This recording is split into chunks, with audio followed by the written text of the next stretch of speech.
welcome, ladies and gentlemen, to the third Father McGrath Memorial Program. Give it up for the batch of 1987 that conceived and envisaged this program. And Aditya, I'm giving you a thumbs up wherever you are. Okay, so it is my greatest privilege to welcome you all to the third Father McGrath Memorial Program. I am Aparna Ponnappa, you can call me Apps, and I am the host for this evening. Today we celebrate the life and legacy of Father McGrath, a remarkable individual who devoted his life to serving the community. His work inspired generations of students. He was a living legend in his time and continues to live in our hearts and our souls. As we honor Father McGrath's commitment to XLRI and the communities that he served, we pledge to continue his work in our own way and in our own lives. Our program today includes a debate, a panel discussion, and a couple of fun questions. And we welcome you as the audience to participate. So Kanika there, Kanika, just give us the wave to everyone. She has the prizes and the mic, so whenever there is a question, please do get her attention and do participate. This is an interesting coming together of Kal, learning from the past, from Father McGrath's life, Aaj, informing the present through debates and discussions, and Kal, really inspiring the future. And the theme for this year is corporations, media, and governance, the need for a better tomorrow. The concept of business as a force of good and conscious capitalism is gaining momentum, and the crucial roles that corporations, governance bodies, and media needs to play in raising the bar is as essential as oxygen. Weaving all this together, we have the third Father McGrath Memorial Program, which is brought to you by the XLRI batch of 87 in collaboration with XLRI Jamshedpur, XLRI NCR, our silver sponsors DBS, with Wipro, JK Tech, HPCL, our long-term partners and sponsors. We also welcome L&T, who have joined us as new sponsors this year.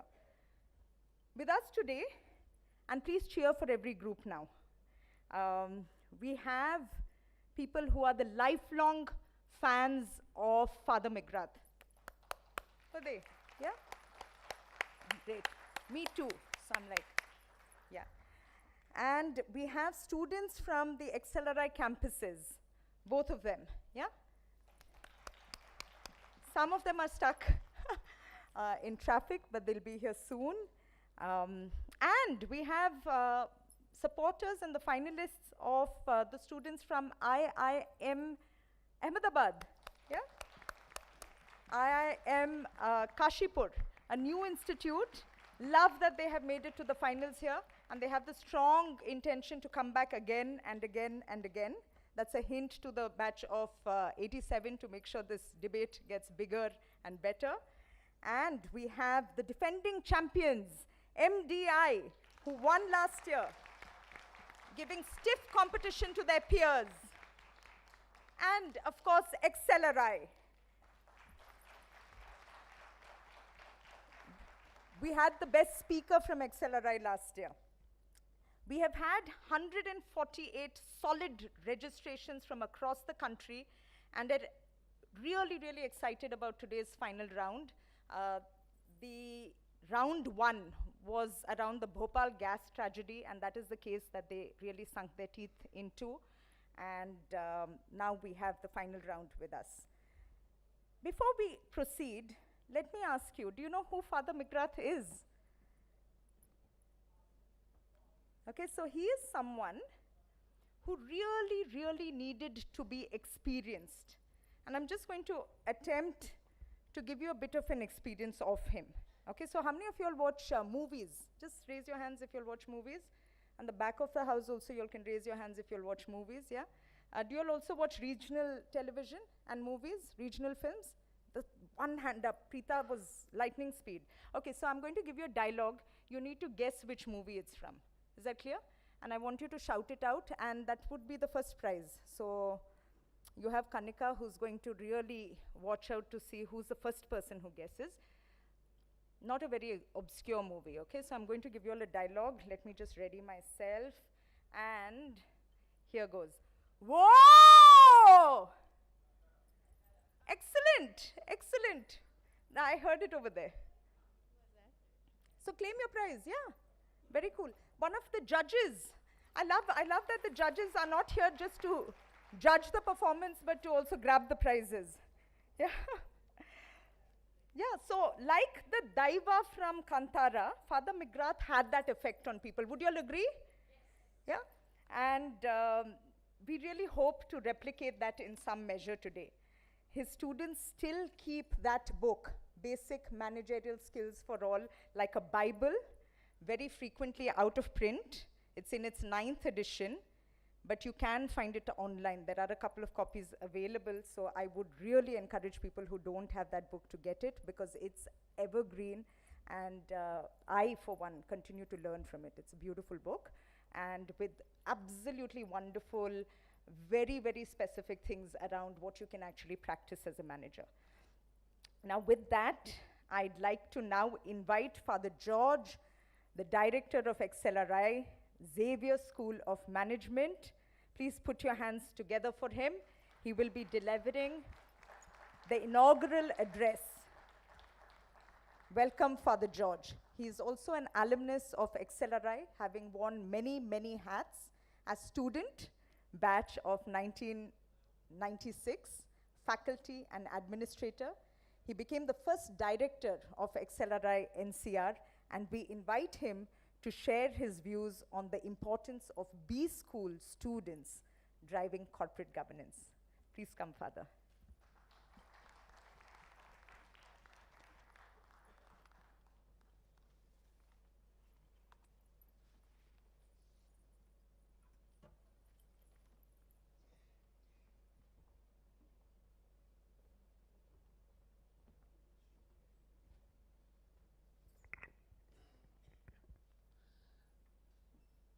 Good evening to all of you. I think it is Agatha Christie. In one of her book, she says, when first time it takes place, it's called coincident. Second time it takes place, then it is not a coincidence, it's a clue. And third time, if it takes place, it is called proof. I think third memorial debate we are conducting, it's a proof that 1987 batch has the love for Father McGrath and his contribution.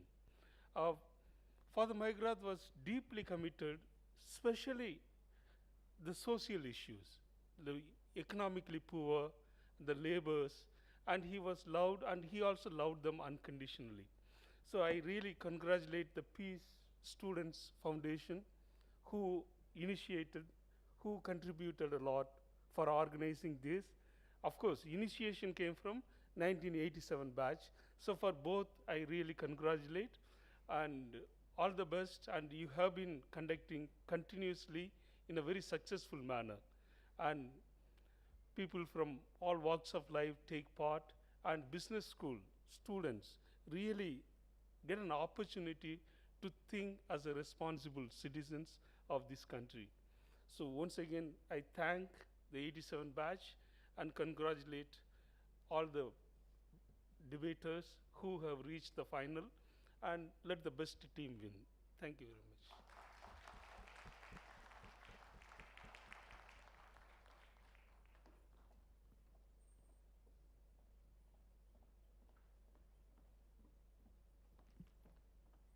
Thank you, Father. Really, the proof is that this is the third memorial debate and program.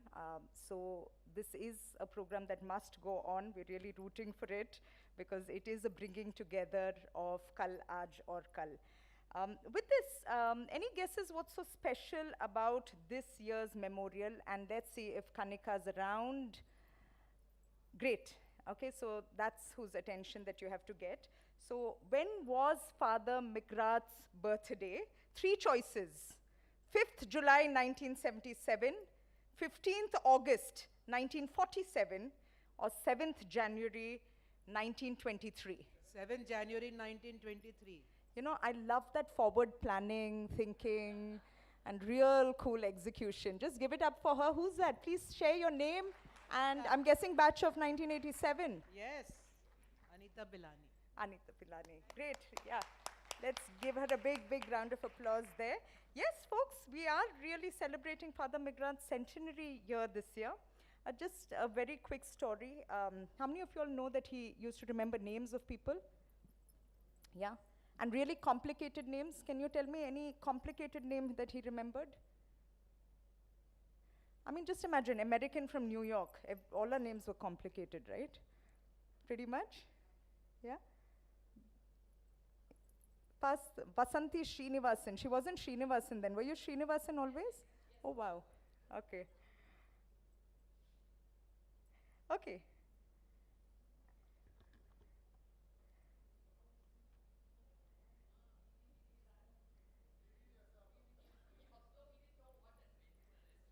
I like that you all have also forgotten the name, which Father McGrath likely would have remembered.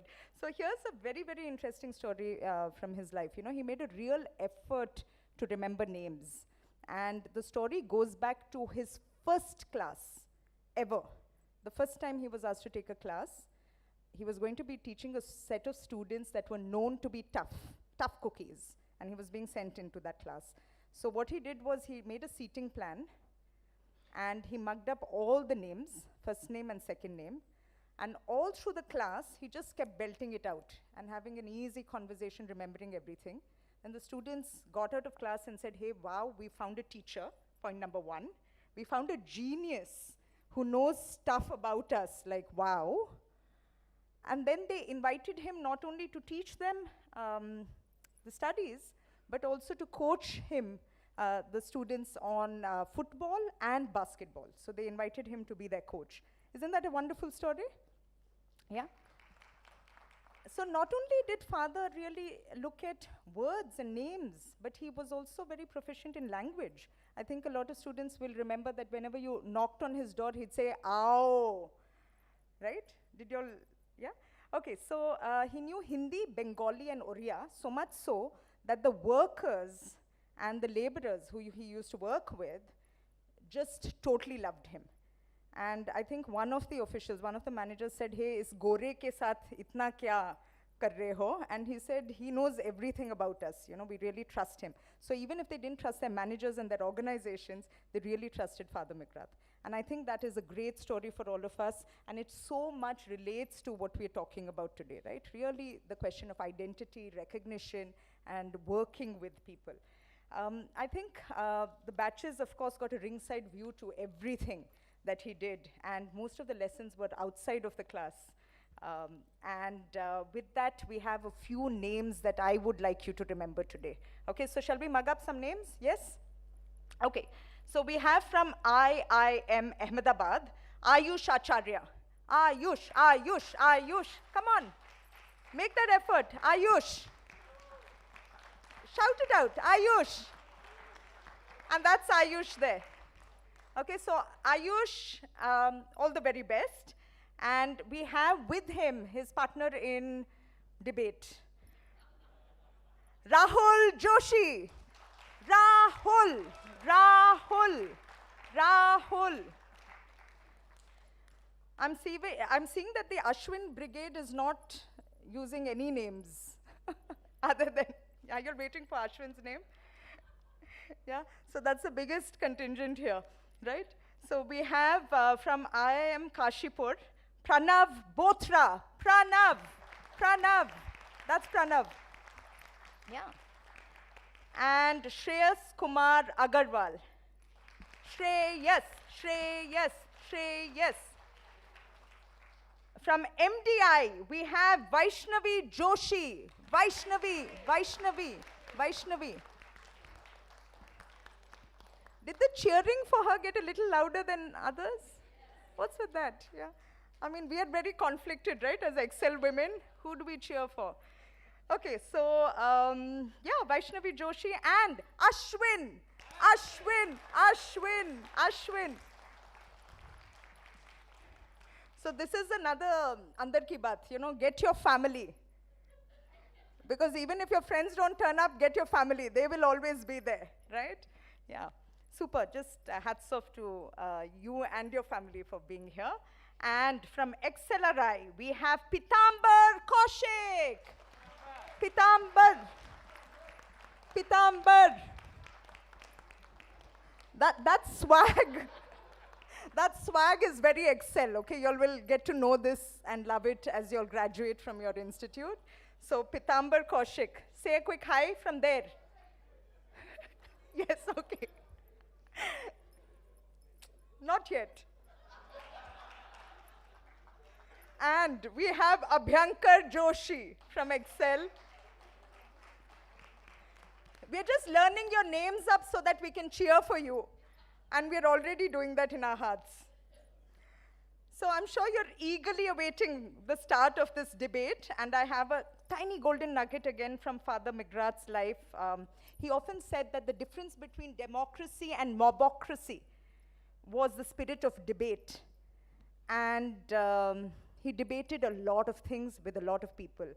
From whether to lock the women's hostel or not for their safety through the night, to whether XLRI should move from being an elite butter and egg institute with butter and egg students to really serving the marginalized, right? He debated everything. He was open to debate, discussion, conflict resolution, collaboration, and consensus building.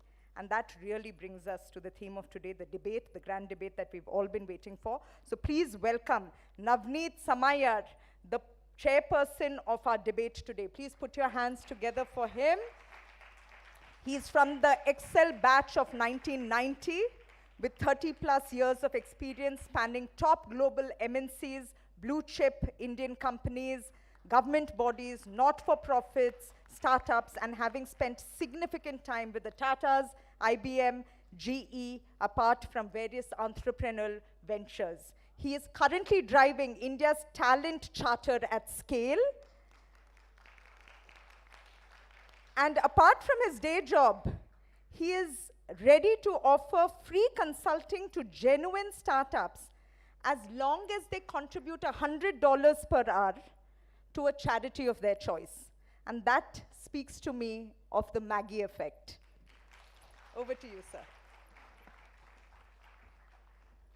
I'm so glad you announced my name first. Otherwise, I wouldn't have realized it was you talking about me. And the 30 years, by the way, I did a bit of moonlighting as well, so don't kind of, use the 30 to assess my age. Okay, so very excited to get started. I think, the first bunch of participants from XLRI, Pitambar, you're very excited to start, so why don't you just come right here? Pitambar from XLRI and Abhyankar from XLRI, please take your seats. And you have Vaishnavi and Ashwin debating with you from MDI.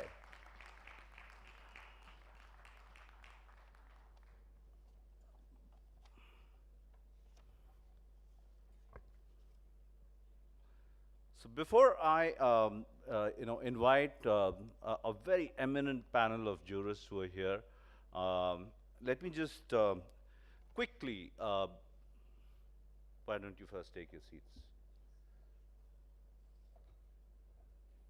So quickly tell you a little bit about how this debate is going to get structured.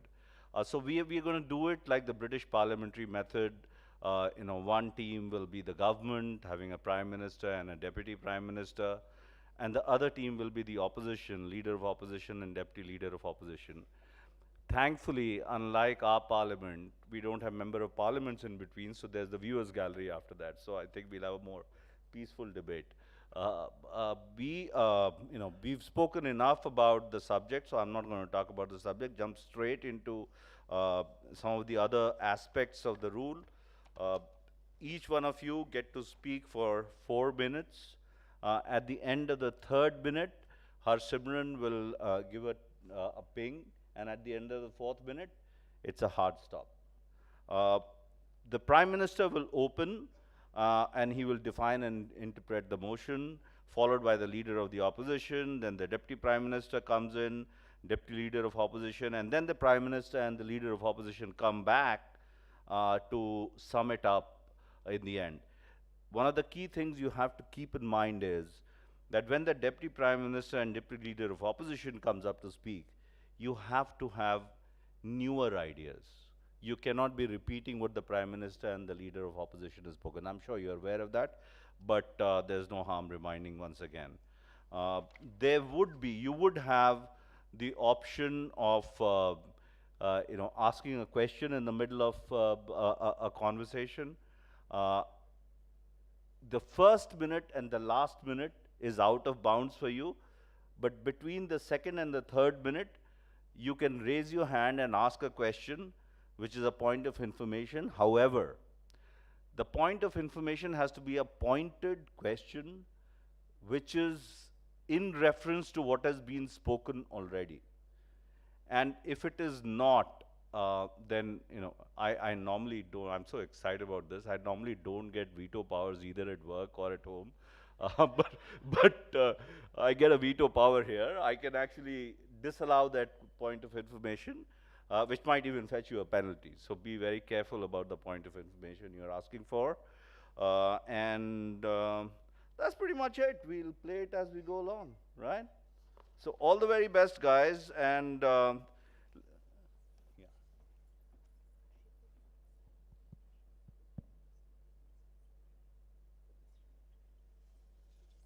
Oh, my sheet says it is MDINX. Confusion, but I think we'll have the IMs butt head against each other. So this is XLRI and MDI to start with. Sorry about that if there was some confusion. I am Kashipur. It's indeed a privilege, especially because many of these gentlemen have actually traveled from outside of Gurgaon to be jury for this event. So first of all, even before I introduce them, a huge round of applause for Amitav, Jayakumar, Murthy and Ramesh for taking the trouble. So let me start with Amitav Mukherjee. Amitav leads human resources function for ITC since 2019. He's a 95 alumnus and he joined ITC from campus. One of those guys who did the smart thing of hanging in there. He's an economics graduate from Loyola College, Chennai. He enjoys learning from fellow practitioners, and interests include reading, travel writing, current affairs, finance, and economics. And I'm sure during the course of the conversation, you'll get to hear from him. Next up, Jayakumar. Jayakumar is the Executive Vice President and Head Corporate Human Resources for Larsen & Toubro. He's a very highly result-oriented, do we know them, HR professional with 35 years of experience in successfully planning, designing, implementing, and managing various HR initiatives. He's an alumnus of Madras School of Social Work and Excel and London Business School, where he specialized in leadership and human resource management. He's qualified in law, and he's a doctorate in leadership from University of Madras. Dr. Jayakumar has made an immense contribution in the human resource arena over the years. He presides on the boards of various companies, AHRD, IMA, CII, SPGen being some of them. He's been honored with our HR Lifetime Achievement Award in 2022 by FICCI, and ETHR World recognized him as one of the top 50 HR thought leaders of 2022. Welcome, Jayakumar, and thank you for being a part of this event. Next up, Murthy. Murthy is the Managing Director, CEO of Asianet Satellite Communications Trivandrum. He's a corporate leader with a wealth of experience. He's worked with diverse industries, FMCG, consumer durables, telecom, media, in marquee companies like Airtel, Motorola. In a career spanning 25 plus years, He's done various leadership roles, and as I said, currently he's MD and CEO of AsiaNet. He was CEO of Airtel Ghana before this.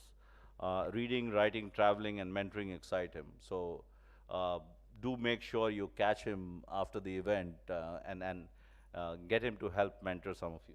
Sorry. Okay. And finally, Ramesh. He's Executive Director and Global CFO and Head Corporate Affairs of Lupin Limited, with over a couple of decades of experience in leadership position, Global CFO, Head Corporate Affairs. Ramesh commenced his second stint in Lupin in 2020. He's done a whole host of things from M&A, divestitures, and you know, mergers and acquisitions. Before Lupin, he was with Henkel Germany. He has been the recipient of several awards from various forums, including Best CFO Award in Healthcare Sector and theme-based awards from institutions like CNBC, ICAI, Yes Bank Business Today, Institutional Investors, CFO Asia. He's also a Shielding Scholar from UK for Management Studies. He's a member of the Institute of Chartered Accountants of India, and Institute of Cost and Works Accountants of India, and Institute of Company Secretaries in India, and the Chartered Institute of Management Accountants, UK. With that, let me get down to solving some confusion that we've got. So there was a misunderstanding in my understanding.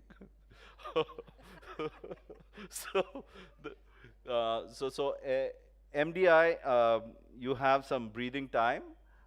We'll have team. I am Kashipur joining in, and then we'll follow that up with MDI. And now let me announce the topic, which is the House believes corporate disclosures are marketing collaterals for public relations for companies. Isn't that interesting, especially in today's times?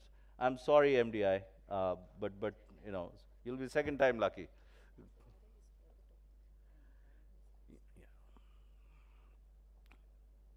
Team XLRI will speak for the subtopic, and I am Kashipur will be the opposition speaking against the topic.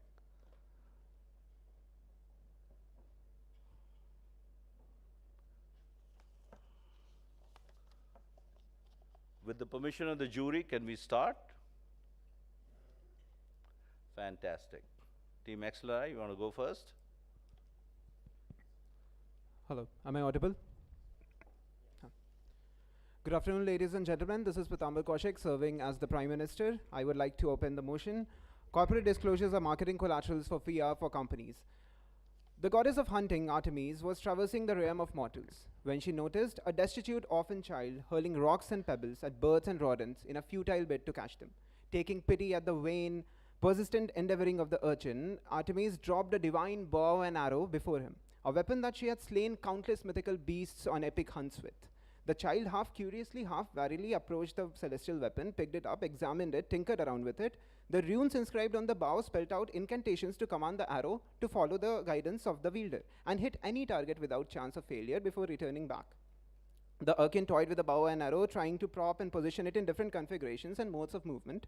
He clapped the bow and arrow together, smashed the bow on the ground, tried to dig the earth with it, and tried to fashion a slingshot out of it, all in vain, before settling for pelting the arrow at the same birds and small rodents that he was earlier trying to catch by casting stones. And thus, hours after receiving and tinkering with the celestial weapon, Athena came back to find the child, continuing to chase after the very same birds and beasts, hurling his newfound implement at them to no success. For corporate standards to be useful, they must be accurate. Unfortunately, the information in annual reports, financial disclosures, ESG disclosures, and other vital miscellanea that constitute corporate disclosure often depend on subjective judgment calls, are voluminous yet dense, and offer misleading comparisons, falling prey to manipulation due to misaligned incentives. But if thought corrupts language, language can also corrupt thought, said George Orwell in 1984. If the stakeholders' desire for truth is hunger, corporate disclosures are nothing but sealed canisters of raw ingredients. When the truth is told by the one about whom it is, in a language alien to the audience, and in a soporific tune intended to lull them into sleep, it ceases, by any definition, to be the truth. Corporate disclosures are supposed to provide relevant and reliable information to stakeholders, including shareholders, analysts, regulators, and the general public. However, there is growing evidence that these disclosures are little more than marketing collaterals that serve the interests of the company rather than those of the stakeholders. In the current general state, corporate disclosures are biased, wasteful, largely redundant, and grossly unreliable. Let us look at some of the key setbacks that disclosures suffer from and which reduces them to being nothing more than PR gimmicks. The first is strategic intent. Corporate disclosures are one of the primary documents that companies release and based on which information is conveyed everywhere. You might think that who reads corporate disclosures these days, right? The thing is, the media reports or the secondary research that we read that all consumers reach is basically a trickle-down effect from annual reports. Any media channels, any news that you read on the internet, no matter how casual a piece of information that you read about companies is usually sourced from these annual reports. Whether it is secondary or tertiary, the information ultimately traces its origin to annual reports. So even if not a lot of people read these annual reports, they become the hubs for any information flow that happens. A survey by the National Investor Relations Institute found out that 59% of companies prioritize promoting a positive image over providing transparent information of their communications. Companies have an interest in shaping the narrative around their business and obviously presenting a favorable image to stakeholders. This is an issue inherent to the nature of such disclosures, where the essence of the conflict is the very misalignment of the respective priorities for the parties, and hence is an inherent and structural problem that has nothing to do with how many regulations we stack upon one another. The second major factor is legal constraints. Companies are legally required to disclose certain key objectives, such as financial statements, risk factors, and other material information. These points of information seem very objective and very concrete. However, they often lack context and are presented in a way that obscures important details. For example, talk about GAAP statistics. GAAP is something that was intended to make accounting universal. However, the implementation of GAAP and IFRS has been stalled not only in India, but around the world. Most of the companies, by various estimates around 90%, use non-GAAP metrics to represent their performance, and which leads to wide variation, sometimes of the order of 100%. I would strongly recommend you time yourself better. So put a timer up. Next up, Team I am Kashipur. Okay, am I audible? Yeah. A very good evening to the chairperson, moderators, Honorable Prime Minister and Deputy Prime Minister for the debate. After a not so subtle monologue, I'd like to begin by stating that disclosure and transparency are the currency of the internet, and they are at odds with authoritarianism. On that note, I would want to first bring out the basic meaning of corporate disclosure rather than jumping into some fancier concepts and terms that we'll be discussing in this very debate. In my opinion, it's basically the communication of information by people inside the public firms to the people outside. To take the discussion further, we, the opposition, feel that corporate disclosures are way more than what the proposition promotes, which is that it's a marketing gimmick. So then, what are these disclosures for? Why is it promoted so much? Is it to avoid information asymmetry, or is it for enhancing transparency? Well, it's a mixture of a lot of things that includes the above mentioned points. Let's take, for example, information asymmetry. How does one decide whether to invest in HDFC or Axis? Well, the answer is the valuations that people, agents perform. But how do they do it? Of course, not from thin air. Well, it's due to the financial reports that companies publish as a part of financial reporting, which is a must under the laws established by SEBI. I would like to add that transparency also plays an integral role in terms of reporting. In fact, in a study performed by Solomon Tadis on the banking systems of 49 countries, he showed that the instability of financial systems and systemic risks are lower in countries that ensure the promotion of financial information disclosure. To add on, I'd also like to highlight an important case of Nike hitting the wall international labor practices. In the case, the company released important disclosures about their operations in Indonesia, but there was one deviant, stubborn man who had this notion of disproving statements by companies with an approach of one company, one country policy. How do the public get the power to do this? It's only and only because of corporate disclosures that companies release, despite the fact that the costs for disclosures have increased immensely. In fact, increased at such a level that small-sized companies face a disadvantage when it comes to the homogeneity of pricing for the disclosures.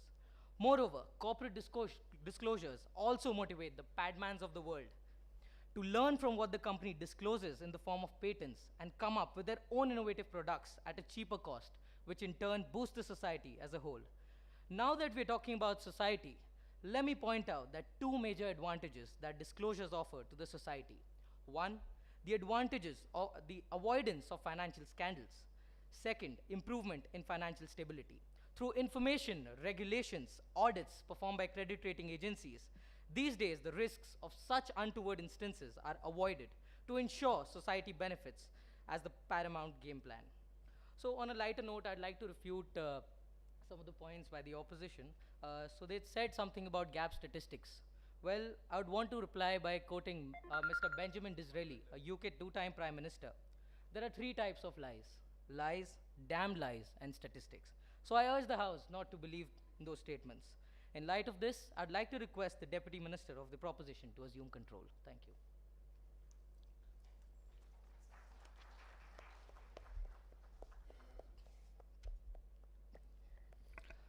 Yesterday was my last day as an MBA student. And for the past few days, it's been nearly impossible to not think back about the various milestones of my 2-year journey. And in that zone, I thought back to my financial management end-term exam. Now, as an engineer with no background in the subject, finance was one area I thoroughly worked hard for. It was the third term and the second FM subject, and I had a fairly good understanding of the concepts of finance by now. And then we got to the end-term exam. On paper, it was simple. Each of us was assigned a unique company, and we had to analyze all available corporate disclosures to answer certain questions related to the assigned companies, such as risks the company faces, valuation, etc. The time given was copious, several hours. We had access to every resource available. This should have been a cakewalk. Instead, it was brutal. Even the small cap company I was assigned had an annual report which was a tome, 142 pages, 36,000 plus words, with irrelevant and repetitive information packed with aesthetic formatting and meaningless jargon. The more I read, the more lost I felt. And after the exam, it became clear to me that this was not a problem unique to me or even to my batchmates.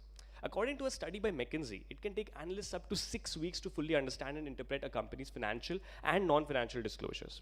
Since 1997, the average length of an annual corporate report has swelled by almost 200%, approaching 42,000 words by 2017. So the question which kept coming back to me was, why? Why are corporate disclosures designed and presented in this way? And why is the problem only getting worse with time? Good afternoon, ladies and gentlemen. I'm Abhyankar Joshi, the Deputy Prime Minister, and I stand today firmly in support of the motion before the House that corporate disclosures are marketing collaterals for public relations for companies. Now, to understand whether the marketing purpose supersedes the informational aspects of corporate disclosures, let's break down the motion. First, let's look at corporate disclosures themselves. Why do they exist? Right? The main aim is to communicate firm performance and governance to outside investors. Bottom line, disclosures, whether voluntary or mandatory, would have the virtue of reducing information asymmetry and of allowing effective control of managers and establishing good governance. But do they really do this? A 2020 study conducted by the City University of Hong Kong showed that the increased mandatory corporate disclosure led to a slight increase in insider trading by increasing the value of the information possessed by insiders in a crowded out available information environment.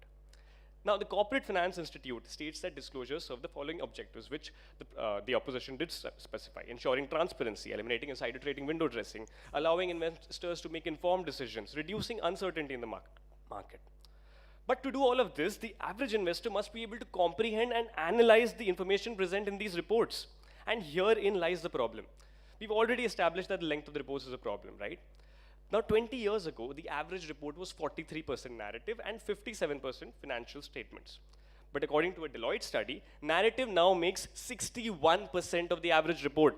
And since narrative is such a key part of reports, that brings us to the second key part of our motion: marketing collaterals.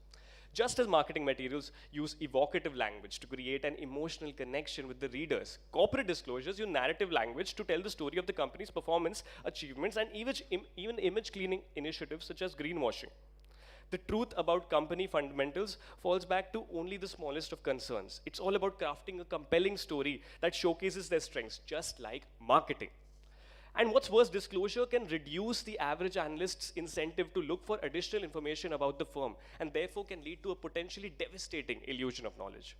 And that sums up the problem with corporate disclosures. They're fundamentally marketing collaterals, masquerading as tools to bridge informational asymmetry, which are effective at everything but the purpose which they're designed for. To conclude, I'd just like to say, let no analyst ever forget Stephen Hawking's words: the greatest enemy of knowledge is not ignorance, it is the illusion of knowledge. Thank you.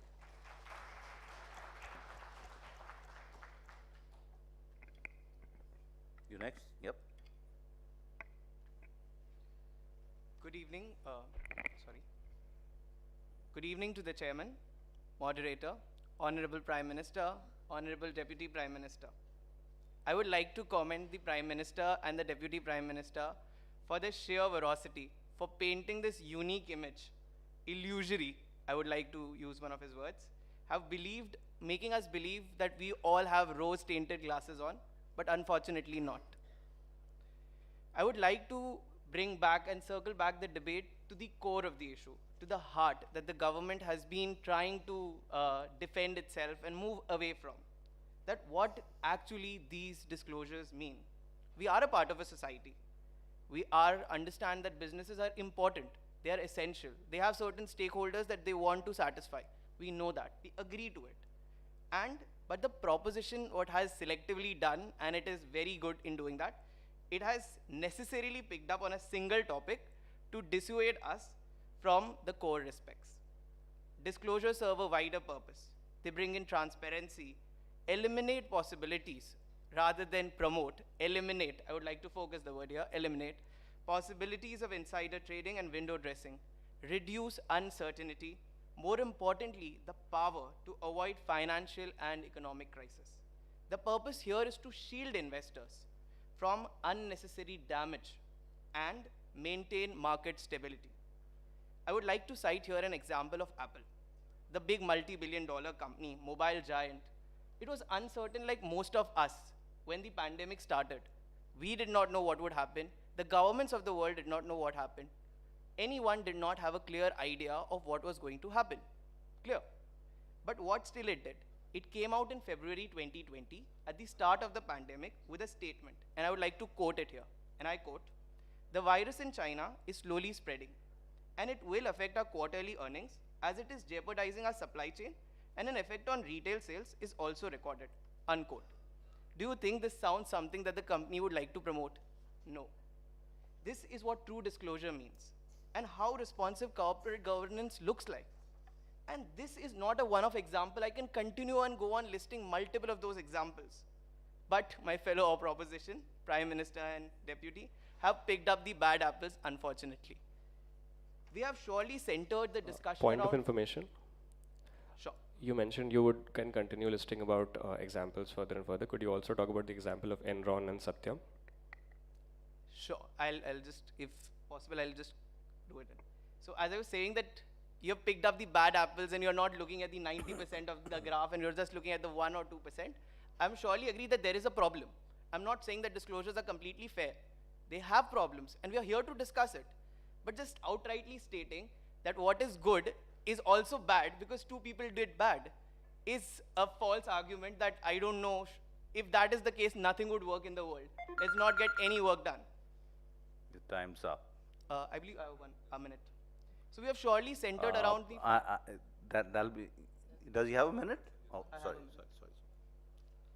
So we surely have centered our discussion around financial disclosures, but I would like to bring back the discussion to non-financial disclosures, which we have not talked about. And they are increasingly important, and those are being quoted by top corporates around the world. Why it is important today? Because the power center that these big corporations hold are greater than what the economies hold. In a study, 180 countries, the below 180 countries, total GDP is less than the top 10 corporations' profit. So this is very important to understand that they have a say, they have an important role to play. So listening to the proposition today, one thing that was pride streaming, that they want the poor to be poorer and the rich be richer, rather than rich being richer, and that is not how wealth is created. You have to stake at all the sides. So the proposition would, again, be like, let's not talk about female representation because it makes the report longer. Let's not talk about climate change because it makes the report longer. Let us not talk about transparency because it's making the report longer.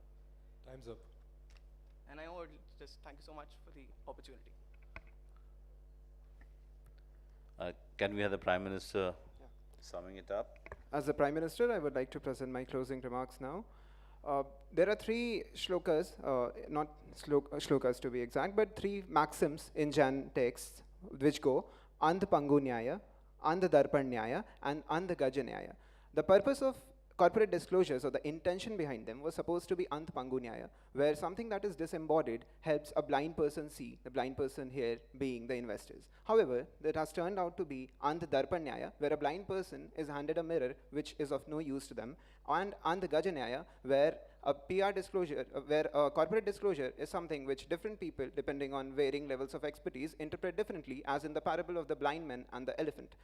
Moving on, the opposition made certain points which I would like to address. The first point that I would like to draw your attention to is, although PR disclosures have expanded the availability of information in today's world with short attention spans, fast-moving economy, and where information builds upon information, it is not the availability of information which matters, but the utility of it. No matter how much information is available, if it is not leveraged, if it is not consumed, if it is not used in meaningful ways, it stands for nothing. It's just a wasteful exercise.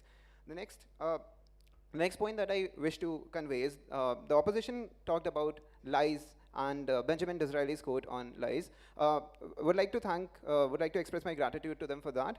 That is precisely the point that I was making. Creative accounting and reinterpretation of accounting standards, creating custom accounting standards, is precisely that. It's lying about financials. The opposition has put a lot of words in our mouth, as in we did not talk about environment or we restricted ourselves to finance. Would like to remind them that we have done the same. Let's move on. So there is ubiquitous evidence to support the argument that most corporate disclosures are more about presenting a fabricated positive image of the company to stakeholders than about providing transparent and reliable information. I'd like to quote just one such study, which I believe is of significance. A study by Baines and Jones from Stanford University and Columbia University, respectively, found that even the disclosure mandates of the 1933 Securities Act and the 1934 Securities Exchange Act, landmark acts in the United States, which laid out the fundamental disclosure norms in the US, afforded no significantly effective consequential preventive improvement over their predecessor legislations. Mind you, these are legislations from 1934 announcing things that we believe to be very fundamental disclosures, not something refined or sophisticated from today. This indicates structural and fundamental level inadequacies in the disclosure in curtailing corporate misconduct and calls for better enforcement and better implementation measures. To borrow from legal parlance, corporate disclosures are a courtroom where the defendant, the advocate, and the judge is the same person, and the person is speaking Latin. Would like to draw your attention towards two cases. First one is the Volkswagen case of 2015, where Volkswagen had not reported any of the environmental pretense that it had conducted. It had plain fabricated studies, and these are studies which were not financial. These were plain scientific technological studies. It had outright lied about emission statistics in its report. However, it was one small university institute in West Virginia which which investigated this and found out. However, it took years for them to realize that Volkswagen had been doing it consistently, and that is the point that we are trying to draw. It takes months for even experts, let alone a casual investor. It takes months for even CFAs and CAs to go through entire reports, and then their interpretation, their estimates, and their the figures that they give varies significantly. Look at cases that like Enron and Satyam. There were hundreds and thousands of experts, perhaps the best minds in finance involved, and still the variances there are astronomical, to say the least. On this note, I would like to continue with another example. A survey by Corbin Resnick found out that 78% of consumers believe that companies are more focused on marketing themselves as socially responsible than actually being socially responsible. And this is, mind you, self-reported statements, not something that was concluded. I'd like to close on that note. Thank you. Okay. An astonishing set of speeches so far, making this case tonight a mixture of just cherry-picked quotes, facts and figures, self-serving, selective, a farrago of distortions. As the leader of the opposition, I would first like to summarize the basic points that form our stance. We do agree that businesses function with an ulterior motive of value creation, specifically to satisfy the internal and external stakeholders. But this does not mean or emphasize that corporate disclosures are sheer marketing collaterals for PR. These disclosures serve a much wider purpose that I'm afraid the proposition hasn't shed light on. In this situation that has come to light today, I personally recall a saying, "The assumption of rights is the cancer of privilege." Well, to take the discussion ahead, I'd like to make it easy for the proposition to understand by mentioning some of the pointers discussed today. First, bringing transparency and reducing information asymmetry, which in turn gives the power of information and judgment to the audience. That is us. Second, it eliminates insider trading and window dressing. It eliminates insider trading and window dressing with the sole purpose of shielding the investors from unnecessary damage and maintaining market stability. Third, it acts as a driver of innovation as information becomes the guiding force for the padmans of the world to explore, innovate, and dream higher and higher. Fourth, allowing the public to gain confidence to speak up and point out the mistakes that is being committed by the companies. A lot has been spoken about our stance. So the opposition had mentioned something about availability of information and lying about financials.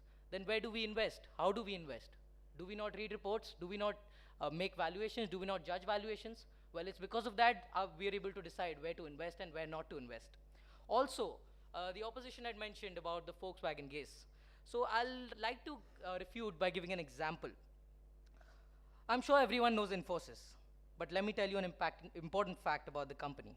It is ranked the highest in terms of corporate governance. Moreover, it has a history of firsts. Starting with 1994, first company to introduce ESOPs in India. 1996, first Indian company to voluntarily adopt US and 6 other countries' GAAP reporting. 1999, first Indian company to publish quarterly audited financials. 2005, first Indian company to comply with the Sarbanes-Oxley Act of 2002. 2017, first Indian company to facilitate ADR participation in Indian share buyback. Why did the company do so much? Why did the company spend so much time and money? The sole purpose is to benefit the society as a whole, and hence making sure that corporate disclosures are much more than just marketing collaterals. As the leader of the opposition, I'd like to rest my case by stating one of my favorite saying. I hope the opposition is hearing this one as well. The first step of perceiving the world of essence is to have no goal other than to understand. Understanding has to be the ultimate goal. Only then can we solve the problems. Thank you so much. Excellent. Thank you so much, team. I am Kashipur and XLRI. Pranav, Shreyas, Pitambar, and Abhyakar, very well done. You can now join the audience, take a deep breath, relax a little bit while your other colleagues come up to the stage. And thanks again. A big round of applause for these 4 wonderful speakers. All right. I don't have an option of committing a mistake this time, so we have I'm Ahmedabad, Ayush and Rahul. Big round of applause for both of them.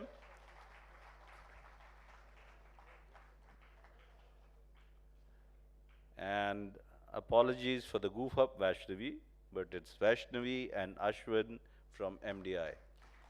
And the topic for discussion this time, MDI will be speaking for the motion and I'm Ahmedabad will be speaking against the motion.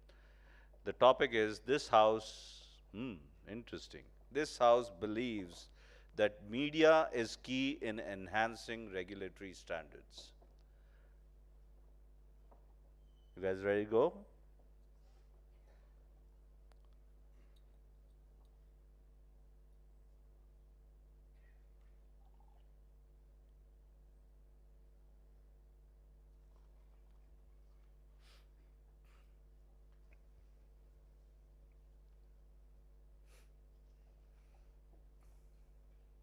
Hello.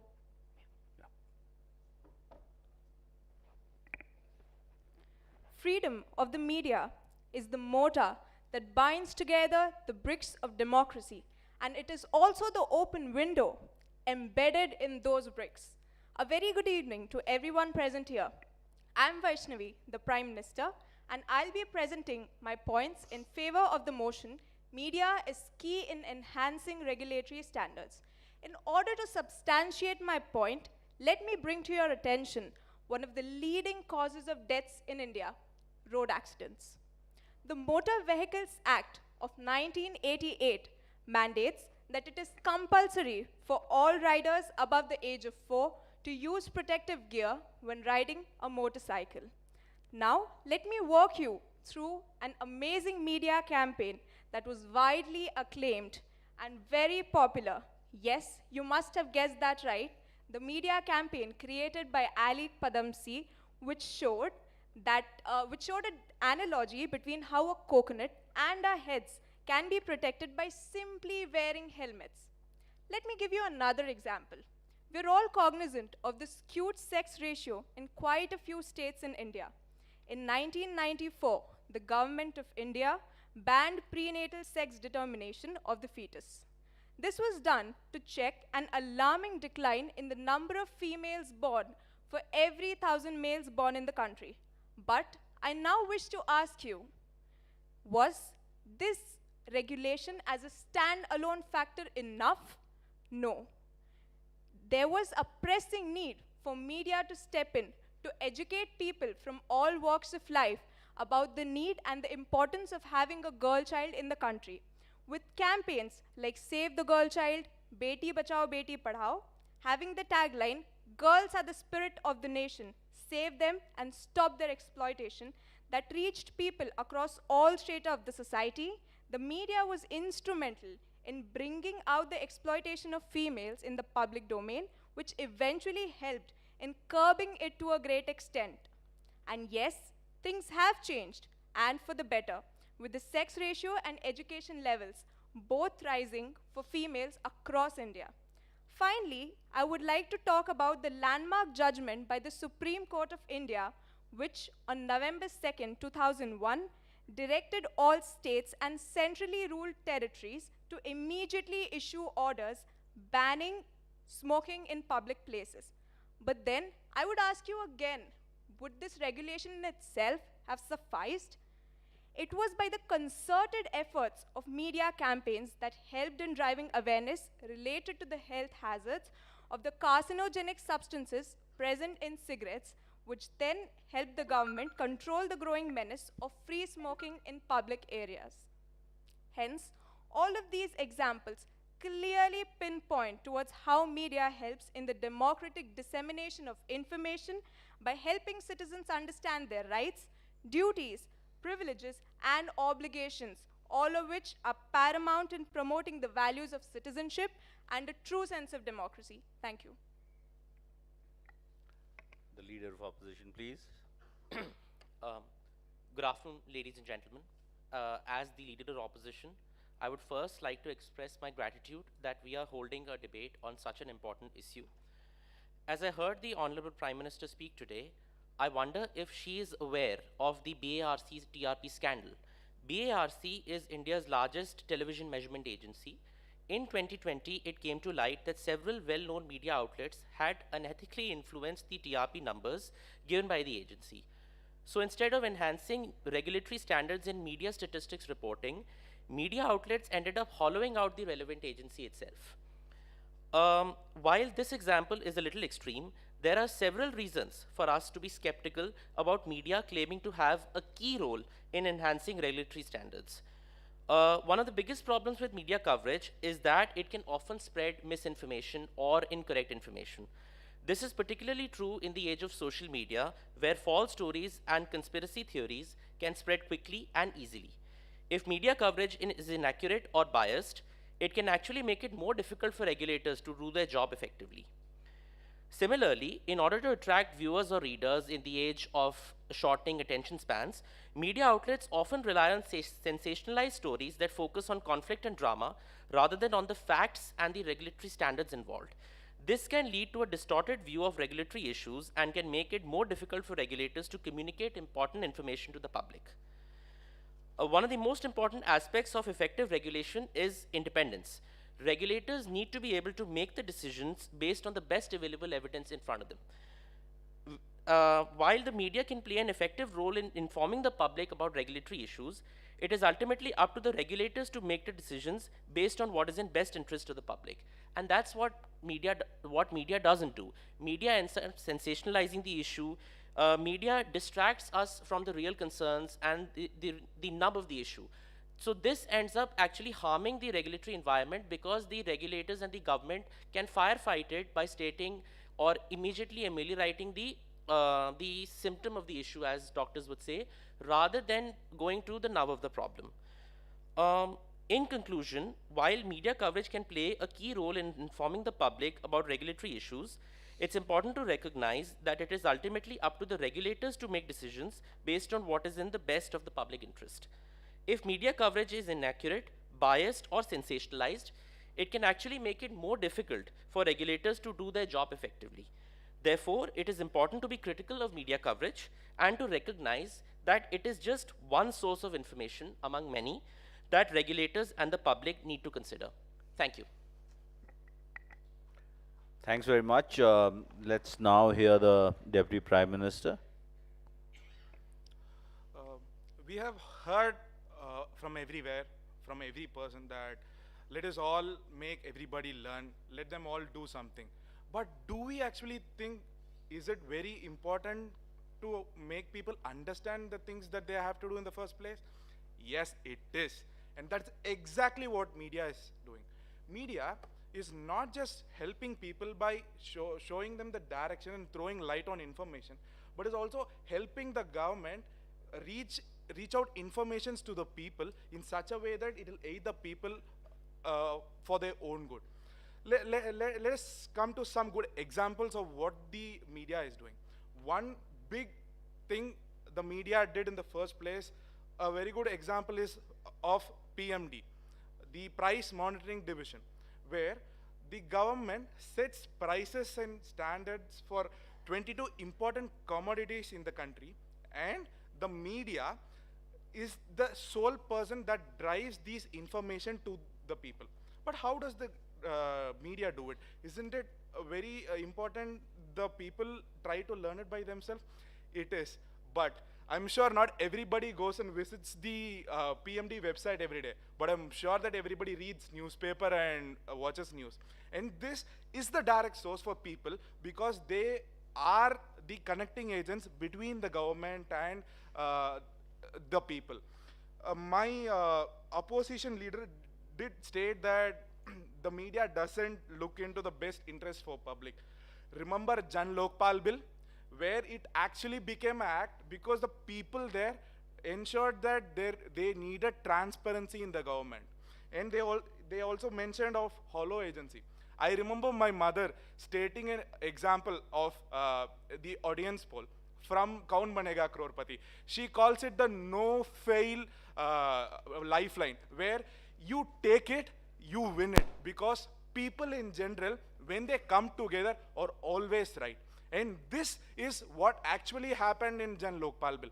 People came together, they ensured that the government was pressured to bring out transparency and information that is happening in the government. And what happened? The government had to make it an act. They had to ensure that people are getting the information they wanted within the government. And not just that, media is also helping people track what the government as well as the people want. Media is also acting as a visionary agent. Remember, each one teach one. Every individual should take a step to teach one person in their life. I have started it. Have you? And this is not just what media does. Media is itself a turning path where it gives information to people to understand the importance between what people convey and what people get.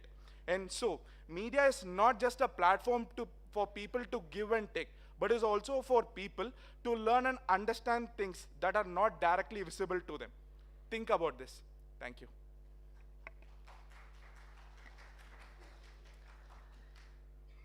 Good afternoon, ladies and gentlemen. So on my way to this venue, I observed the beautiful DTC buses. You know, shiny, glossy. But I also recollected the horror of its predecessor, the Blue Line buses, which for 20 years, for more than 20 years, they killed so many on the roads. The media almost covered it every day, but what was the impact of it? Did it create any impact? I don't think so. I'll only talk about examples. Since you have mentioned so many, I'd like to counter you one by one. Let's talk about the farm law agitation that we saw recently. CSEP approves at 23 of the crops for MSP, out of so many. But whether every 23 of them get the MSP, I don't think so. Even in that, whichever is selected, the FCI, it fills in the godowns, but it gets rotted. So what is the issue? You can promote high yielding varieties and you can provide MSP on them, but you do not. Media covers it on its prime time every day. It used to do it at that time, but for no effect. So let's talk about the trade policy, the toy story from China. Over the years, we used to import toys from China which were so heavy in lead, in cadmium, and in phthalates. Now, it is now that we have put a ban on the non-BIS compliant toys. But what has been happening over the years, was there any effect on the government? No. Let's talk about land reforms. 2/3 of the civil cases that are civil disputes that happen in our country, they are on land and property issues. Imagine if we can employ GIS and remote sensing and we can digitize all the land records, it can be a solution. But media does not cover that because it is talking about so many other things which are non-relevant in most of our lives. 1 million deaths an year as per the NIH's 2020 data. Madam Prime Minister, you spoke about how the initiatives like giving awareness on smoking and how it is injurious to health and all. But imagine the entertainment media is promoting it on the other side. It is making it look cool, even though it is publishing the warning on one side, which is not even visible. But do you think without that the movies cannot be made? There are no regulations on it. It is not reforming anything. I can also talk about the what is happening in the name of freedom of speech on OTTs, on YouTube, on Twitter, on Facebook. Hate speech is spread day in, day out. There is no solution to it. There is no accountability of these platforms to the government. So how can you claim that they are going to reform anything from now on? See, we must understand that sensational stories are all short-lived. It is a fad, actually. And media, it has to depend on the content producers to stay relevant. It is such a cutthroat competition in today's market. I firmly believe that media works according to the market forces and at the helms of the content producers. And no matter how hard it tries, it mostly creates no effect on the authorities. Thank you so much.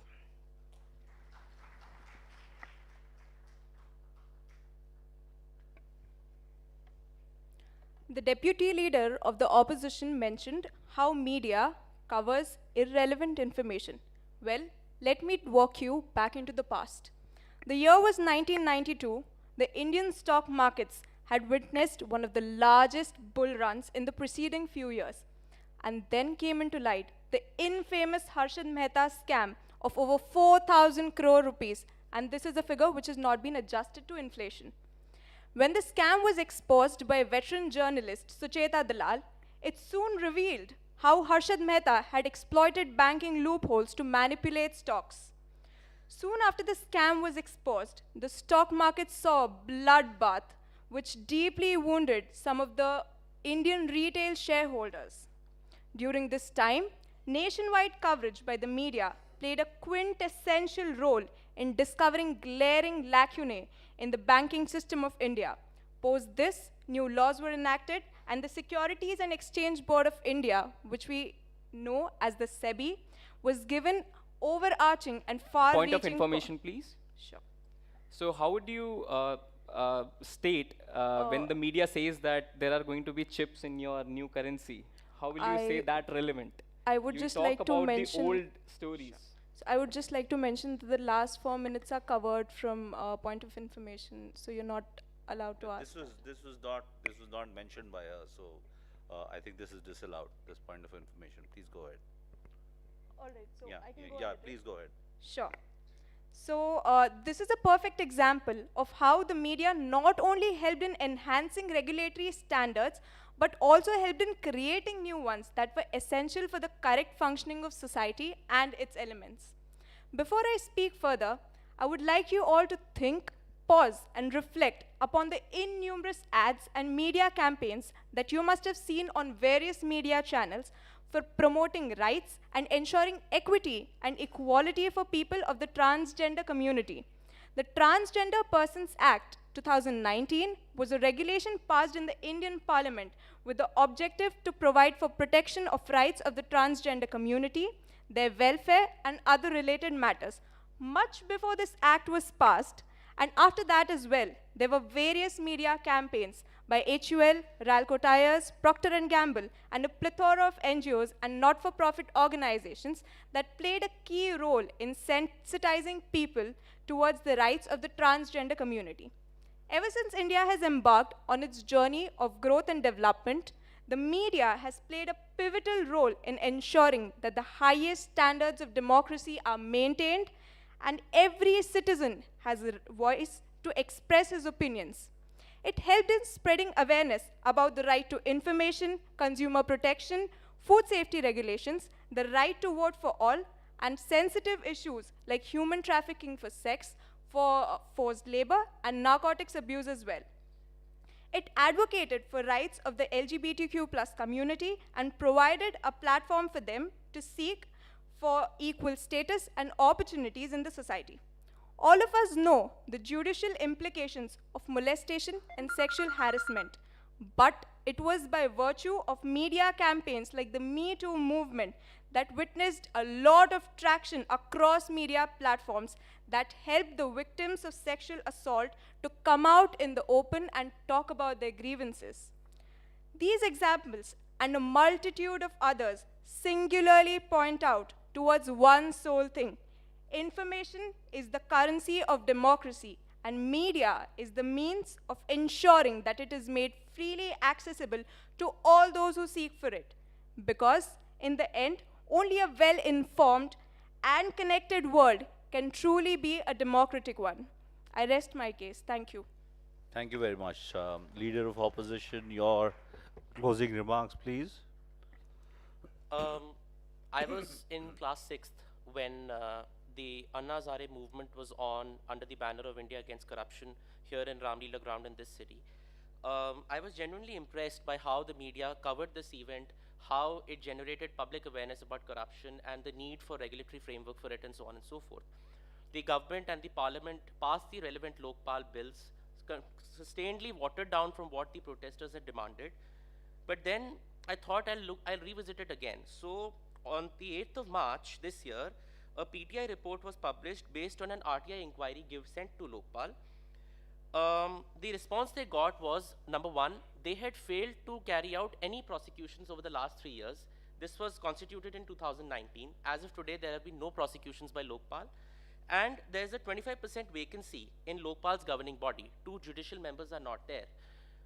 Yes, the reforms were passed, but in a non-functioning body which cannot carry out its duties, have the standards been enhanced?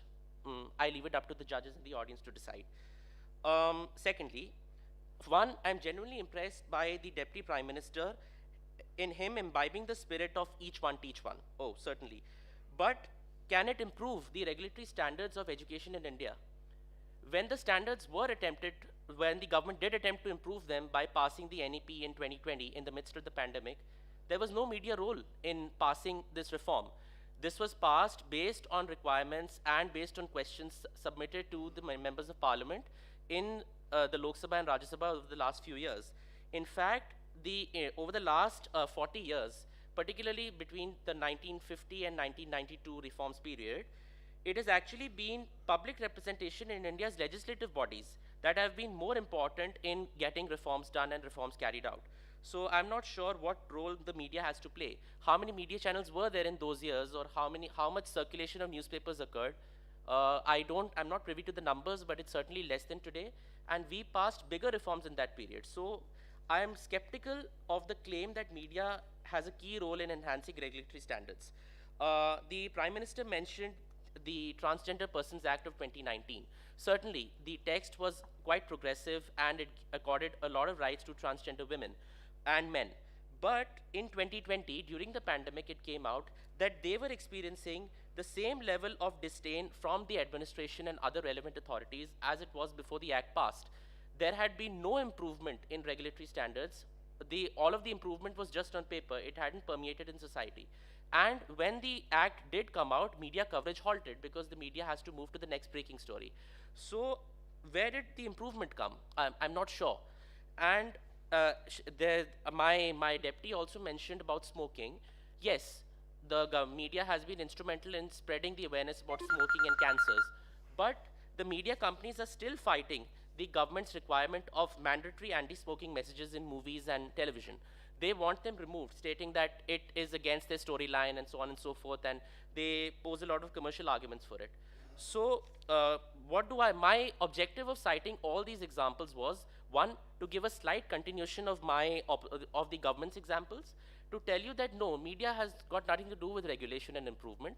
This has to come through a social movement and through our public representatives. The media can only act as an educator and as one of the information sources. It cannot be the driver for change. Thank you. Thanks a lot, Team MDI and Team Ahmedabad. Now, I'll request you to just hang in there. We'll take about 5 to 7 minutes to do the easy job of deciding who wins. So just hang in there. And, until then, after all the boring stuff, it's over to apps to entertain all of us.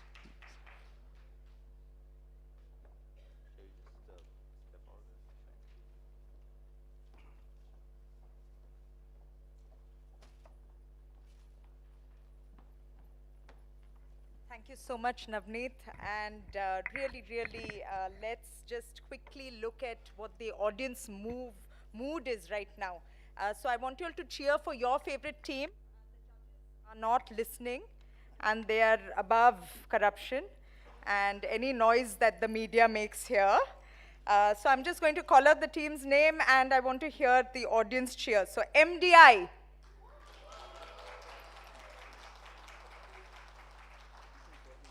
Okay. XLRI. IIM Ahmedabad. IIM Kashipur. Okay. That really sounded like one confused mess. Okay, so we've been talking about Maggie. Ye Maggie kya hai? I'll just ask you a little bit. Yeah, you can step out a bit because the DBS is not a big and then I'll call you in at 22. So, ye Maggie kya hai? Is Kanika there? So Kanika is the person who's giving the prizes, and she needs the mic. So Maggie is a Nestle product. Maggie is the nickname for Father McGrath, or Maggie is noodles. Please give your answer to Kanika. Put up your hands and find Kanika and give her the answer.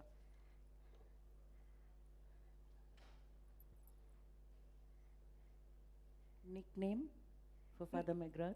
Yes, absolutely correct answer, as long as we spell it as M-A-G-G-I-E. Does the audience know any other nickname that Maggie, Father McGrath, who we are celebrating today, went by? Anyone from the audience? Any other nickname? Any of our veterans here from the 1970s? No answers? There are prizes. Excellent prizes to be won. Father Maggie, Father McGrath. The Jesuit priests here, you might know from his first name. Take a guess. Go ahead, put up your hands. Nickname. What could his nickname be? Yeah, absolutely. Eddie and Ed. The ladies on campus always had a special name for him. Anyone who wants to give that out away here on national TV? Okay, moving on. This event would not have been possible without sponsors. So we have DBS, and a big shout out to Surajit Shom from the batch of 86, who really made the sponsorship happen. We have Wipro here that sponsored the event second year in a row. JK Tech and Alok Paskar from the batch of 1986 again. And HPCL with Pushp Joshi coming in with sponsorship again from the batch of 1986. I love this almost romance that 1987 batch has with the 1986 seniors. You managed to get the big bucks from them, so kudos. But everyone else here from XLRI, especially people who are working in corporates, please make sure you lean in and continue to sponsor events like this, because without sponsors, these events will not see the light of day. We have to bring it all together. So thank you for that. And just a quick lesson from Maggie's book. He was really all about social responsibility. And one of the interesting classes that he ran was really around leading by example and experiences. So he would, get all these students really focused in the session and listening to him in an auditorium like this. And in would walk in, storming in, Adivasis who would disrupt the whole place. And then you had some excellers who would jump out of the window or face these people who would disrupt the room. And after that, he'd give them an assignment to really write about what they saw, and everybody had a different story. And everybody had a different view to how things can be done. Which brings me to a very special presentation that we have today from Ruchi Mittal from DBS around how they view corporate social responsibility, because every company has its own interpretation and its own thing that they do around this, right? So continuing the lessons and inspiration, please welcome Ruchi Mittal, the Executive Director of DBS Bank Limited, silver sponsors of this event as well. She leads the derivatives business for the bank's treasury division, possibly an inputter in all those financial reports that you all were talking about. She is an eminent banker with 20 years of experience and the recipient of the prestigious Treasury Today Adam Smith Award for providing best risk management solution across India in 2018. She is a believer in sustainability and workplace diversity, and is part of many committees to implement the changes that are required and the need of the hour today. And she is here to speak to us about CSR at DBS. Over to you, ma'am.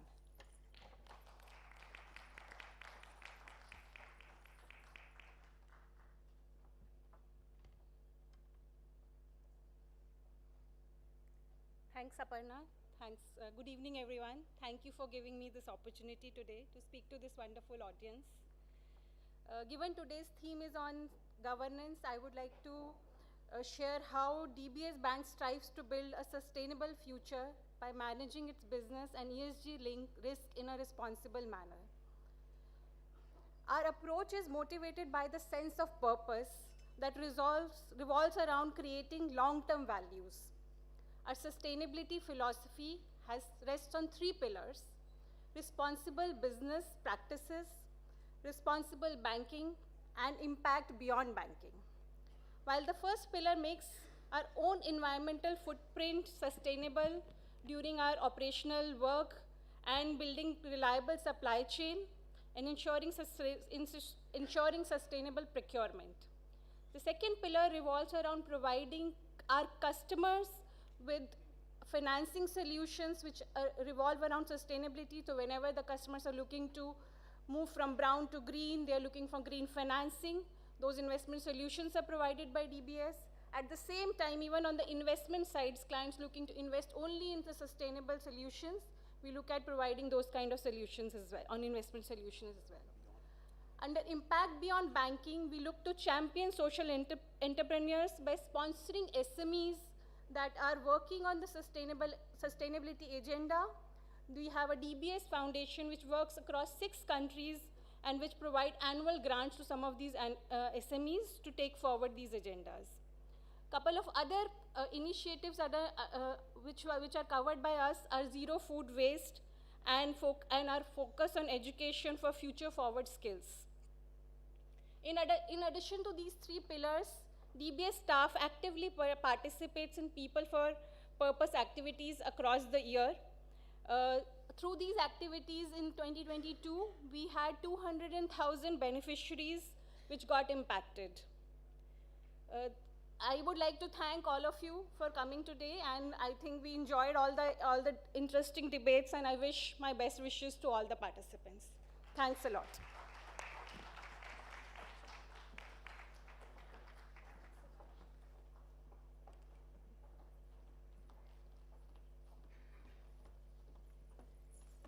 So we're very, very fond of DBS. Interestingly, they have come on as a sponsor, a silver sponsor for an Excel for W CGEIL initiative as well. So the Center for Gender Equity and Inclusive Leadership is going to be doing an open program shortly for women with the work experience of 0 to 5, and you know, we just received the news recently about that. And this is so important. This is such critical work that you do, and we really, really love and appreciate everything that we do. Dil mange more. Okay, so every time I see a DBS bank sign, I just get very, very happy because I know, you know, our partnership can get stronger and stronger. So thank you so much for everything that you do. Really appreciate it. Interestingly, team members from their team also taught finance to a lot of women and gave them quick tips on what they need to be doing. So for 130 women from Bajaj, they took a masterclass. So thank you so much for that. Not just money, you're giving us your time and your expertise as well. And we will be shortly announcing who the finalists are. And in the meanwhile, I'm going to just get you all excited about this wonderful panel discussion that we're having. And I know that the panelists are in the house, and I have a feeling that you'll got a lot of tips on what you are going to be speaking about from the students who were debating so wonderfully here. So the topic for the panel discussion is going to be media's role in enabling conscious capitalism. And I know that many of the students made a lot of points around that as well. And we're very excited to see what you all will be bringing forth. So we have Mugdha Kalra, who of course is a celebrity, and I think most of you all know her, a TV personality. What I just love about her, of course, is the fact that she does work for corporates. And she really does a lot of work around not only diversity, equity, and inclusion in the gender space, but a lot more around neurodiversity and equipping parents of neurodiverse and differently enabled children to be great parents. I think that's just absolutely blessed work. We have Chitra Narayanan, Dr. Mukund Rajan, Pankaj Bansal, Sherbir Panag, and Siddharth Pai, who will be shortly joining us. But I would like to see if, and yes, we have Mr. Navneet Samayar in the house here to announce the names of the finalists and also to do a coin toss and decide the final topic of the day so that the students have some time to prepare. So Navneet, over to you.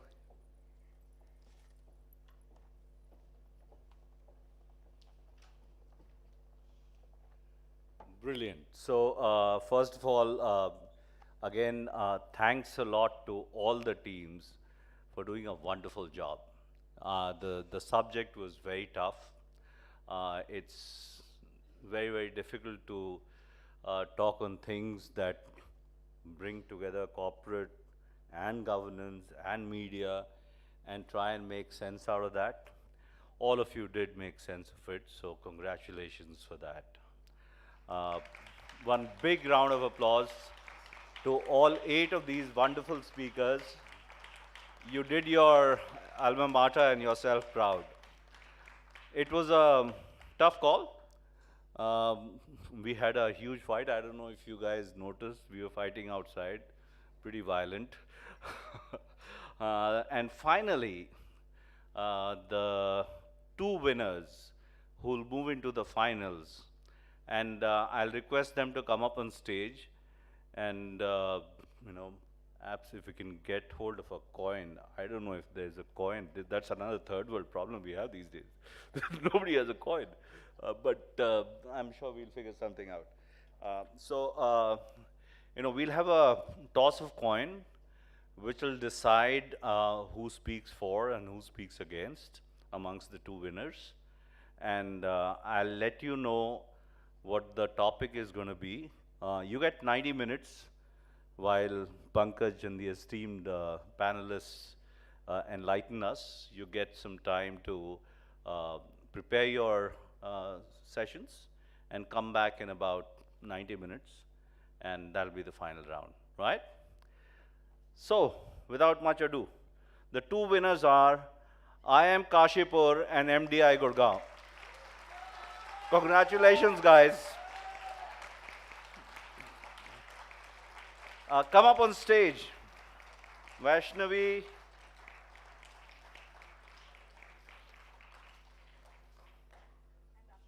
Yeah, Vaishnavi and Ashwin, Pranav and Shreyas.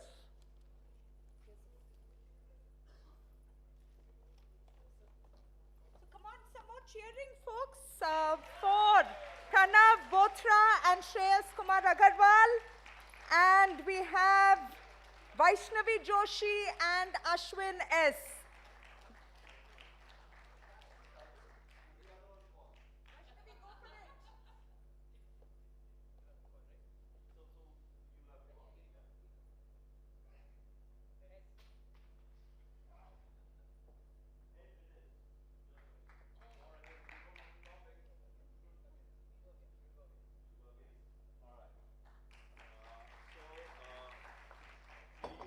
For the audience who are, if you're looking to go away after the panel discussion, don't, because this is a very exciting topic that they're going to talk about.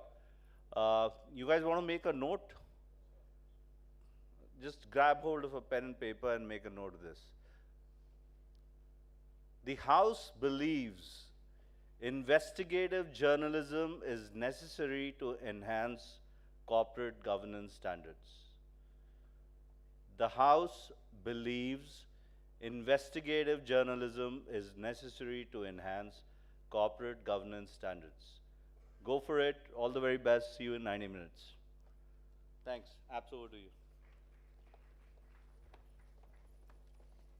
Thank you. And there you have it, the topic. The House believes investigative journalism is necessary to enhance corporate governance standards.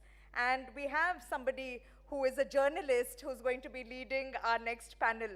So she needs to decide whether she wants to be part of the debate or she wants to moderate this discussion today. So Father McGrath had this one funny thing that he used to do with students. He'd play hoops, and he would tell students to throw hoops, but before that to estimate what distance they could throw from. And students would always imagine that they could hit it across the room, and they'd try, they'd fail, and they'd get closer, and they'd get closer, and then they'd reset what would be closer to reality. It was a lesson around planning and execution and all of that, and I'm happy to say that we have learned lessons, and we're on course with the time management of today's session. Okay, so we brought it all together, though we had a little bit of a late start. We will be getting into a panel discussion, and post that we have a nice tea break to look forward to. So while the finalists prepare for the grand finale debate, I'd love to invite Mugdha Kalra to the stage. She is going to be the moderator of our panel discussion. Today's discussion is around media's role in enabling conscious capitalism. Mugdha is an Indian media professional and content strategist with experience of over 2 decades in broadcast journalism. Who here hasn't seen her? She has rich associations with all the big TV channels and media channels of India. Currently, she does very, very special business programming for News 18 and BQ Prime. Her series, Dear India Inc., on BQ talks about women in corporates and their challenges. She also writes and trains on DEI in corporates, and has been named as BBC's top 100 most inspiring and influential women in the world for the year 2021. And Mugdha co-founded something called Not That Different, a children-led movement for neurodiversity inclusion. She works tirelessly around autism awareness and mental health for the caregiver. And these are subjects that are close to her heart, and she's also an activist in this space. And I think that's what really makes her super powerful and super special. So really, really grand to have you here, ma'am, and looking forward to the high powwow with her and her super duper panelists. Over to you, ma'am. everyone. Am I audible? Yes, ma'am.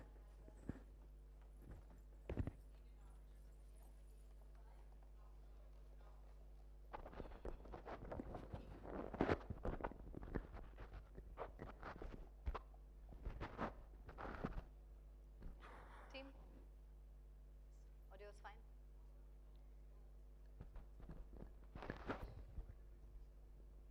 All right, that's a drill we have to do, so we will just do that.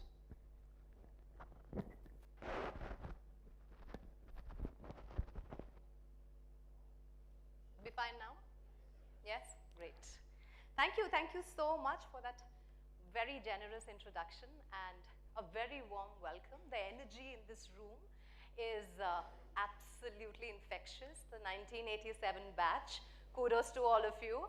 And all of you are here, and there is so much camaraderie and fondness that I'm seeing, and it is actually, it feels very, very nice to be amidst people who have studied together and are mentoring the young, and of course to see so many young voices, some of the brightest voices that we are perhaps going to see in coming times in corporate India. Perhaps some of you with your degrees in management hopefully will come into media management and journalism as well.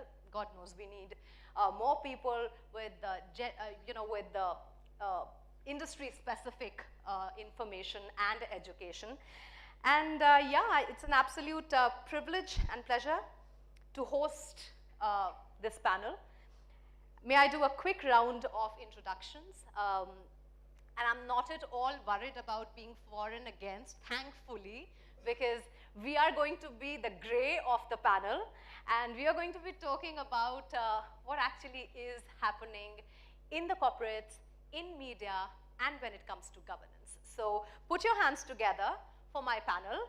May I first have on the stage Siddharth Pai. Siddharth is the founding partner, CFO and ESG officer of 314 Capital, an early stage venture capital fund housed in Bangalore. Siddharth is the youngest executive council member of IVCA, which is Indian Venture Capital Association, the apex body for Indian funds investing into alternate assets, and serves as the co-chair of Regulatory Affairs Committee working on matters related to security markets, alternative investment funds, taxation, foreign exchange, law, and startups. Welcome, Siddharth. Chitra Narayanan is a Delhi-based journalist and author. She is currently an editorial consultant with the Hindu Business Line. In her 3-decade-long journalism career, she has done stints with the Economic Times, Business Standard, Business World, Business Today, and written for the Mint and the Telegraph. She has covered HR, marketing and advertising, consumer behavior, workplace ethics issues, and hospitality extensively. And please do pick her book, From Oberoi to Oyo. Dr. Mukund Rajan needs no introduction. Mukund is the chairperson at eCube Investment Advisors, which supports the ESG and climate transition of Indian companies. Prior to this, he spent 23 years with the Tata Group, where he held a number of senior executive positions. These included the first brand custodian of the Tata Group, Chief Ethics Officer, and member of the Group Executive Council at Tata Sons. And Dr. Rajan serves as the chairperson of the Environment and Climate Change Committee of FICCI, and is a member of the ESG Advisory Committee set up by SEBI. So a big round of applause. Thank you. Dr. Rajan. Pankaj Bansal, may I have you on stage, please? Pankaj is a pioneer in the human resources and leadership space. He's the co-founder and group CEO of People Strong, VBox, and Tagged, all companies in the HR space. He's also with Karma Yogi Bharat, the learning platform of civil servants of India, with a mission of capacity building in this area. And Pankaj is passionate about human capital and use of technology solutions to train and upskill people, help with jobs, and simplify their lives for organizations and aspects relating to people and talent management. And please put your hands together for Sherbir Panag.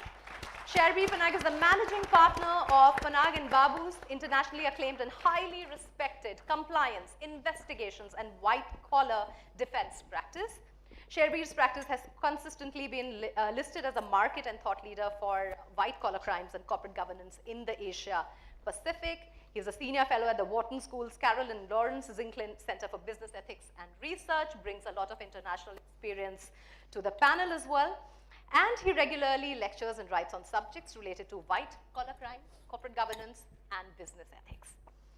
All right, I need a glass of water. I'm going to catch that after I throw the first question to all of you. And as I mentioned earlier, the panelists have an interesting job because we are deliberating on a subject amidst an ongoing debating competition, right? And we are seeing a lot of common threads. Now let's get some calmness to the room.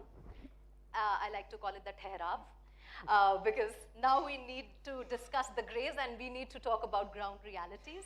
So it is, in a debate, it is very easy to be for and against, and especially when it is at a flip of a coin, then you just have to do what you have been asked to do.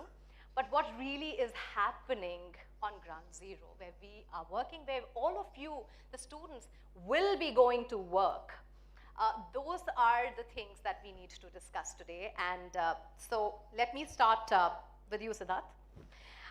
In your career spanning so many years and with so many things, I would want to know, what have you seen in your area of work? How has it changed? How has the narrative changed in the last, perhaps, say, 7 or 8 years? Because if I were to talk about media, and Chitra would agree, last 10 years for media has been a game changer.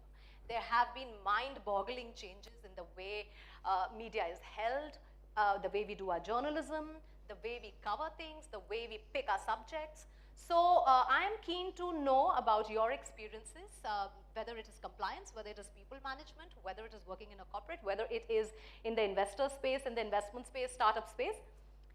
A little about what has your experience been seeing everything change around you in the last 4 or 5 years. Perfect. Yeah. Thank you very much for that. Actually, my entire career is actually in the 6 or 7 year period that media has actually changed. Fantastic. So I don't really have much of precedence of what actually happened before. So I work in the early stage investing space. More often than not, I'm an early stage venture capital fund. We invest into fairly early companies. And what we end up saying is we don't actually pick stocks, we actually end up creating companies. Because more often than not, the kind of investments we end up making are actually 2 guys on a laptop who actually come to us. Great idea. There's almost nothing else that's actually done in the business. In fact, more often than not, the company's actually incorporated a few weeks before the paperwork actually ends up starting. So these are guys in the very incipient part of their journey itself. And one of the biggest issues we actually face from our side is not actually the technology risk that's actually there, economic risk, political risk, or any other risk that's that. It's actually the people risk. Because the biggest risk you end up taking when you believe 2 guys, so two people on a laptop, is can you actually trust these people with the money you actually end up giving them? So governance actually becomes a cornerstone of the work that we actually end up doing at 314 itself, which is why we've had, the joke we have over here is that the very first team we created at the fund was actually the governance and the business integrity team, not actually the investing team itself. Now the reason for that is actually very important. Governance, there's a large amount of work that's actually been done on the, what I actually call the pretense of governance, not the actual practice of it. What I firmly believe is that governance is a lot like personal hygiene. When you do it well, no one actually realizes. But the moment you don't, there's nothing that can actually help you avoid the stink and the taint that actually ends up coming with that. So governance becomes a cornerstone of the ability of, becomes a cornerstone of an institution, of a company, and the ability for them to actually end up going forward. Because governance actually is a function of the culture that you end up instilling. If you actually looked at, and I'm pretty certain all of you have actually seen this throughout your careers, is there are a large number of corporate houses that are actually there for that matter within the same industry. But the difference in their stock price is not actually a function of the financial performance or the metrics that they have. It's actually a function of the culture that they end up imbibing. It's about the governance practices that they have. And none of these have actually been mandated by the regulator. More often than not, the regulator actually comes in far after there's been a sort of force majeure event that's happened in the entire business or the entire industry, which forces the regulator to actually start taking on nuanced look and come up with regulations for the same. I think all of us remember when independent directors suddenly had to write exams. There was a whole slew of resignations that happened where people said, look, I've been an independent director for 20, 30, 40 odd years. What is your exam going to teach me? How is your exam going to certify that I can actually do my job or not? Look at the career I've had, look at the kind of boards I've been to, speak to the chairman of those boards, speak to all the board members who actually end up existing. This is where the pretense of governance actually happens. The moment you have and regulations that actually end up become the leading indicator of governance, it actually ends up failing away. Because more often than not, all the regulations, your generally accepted accounting principles and everything, these are minimum standards that a person needs to adhere to. And everyone just meets that minimum standards itself. You actually look at an annual report, I believe the first the debate was actually about that. The annual report's actually gone from being 40, 50 pages to about 400 to 600 odd pages. The core financial information remains the same, those 40 to 50 pages that actually exist. The rest of it is just language, it's just grammar. It's impossible for anyone to end up actually discerning what is the kind of, what the company is actually doing. And a large amount of that, mind you, is not actually written by the board, it's written by consultants.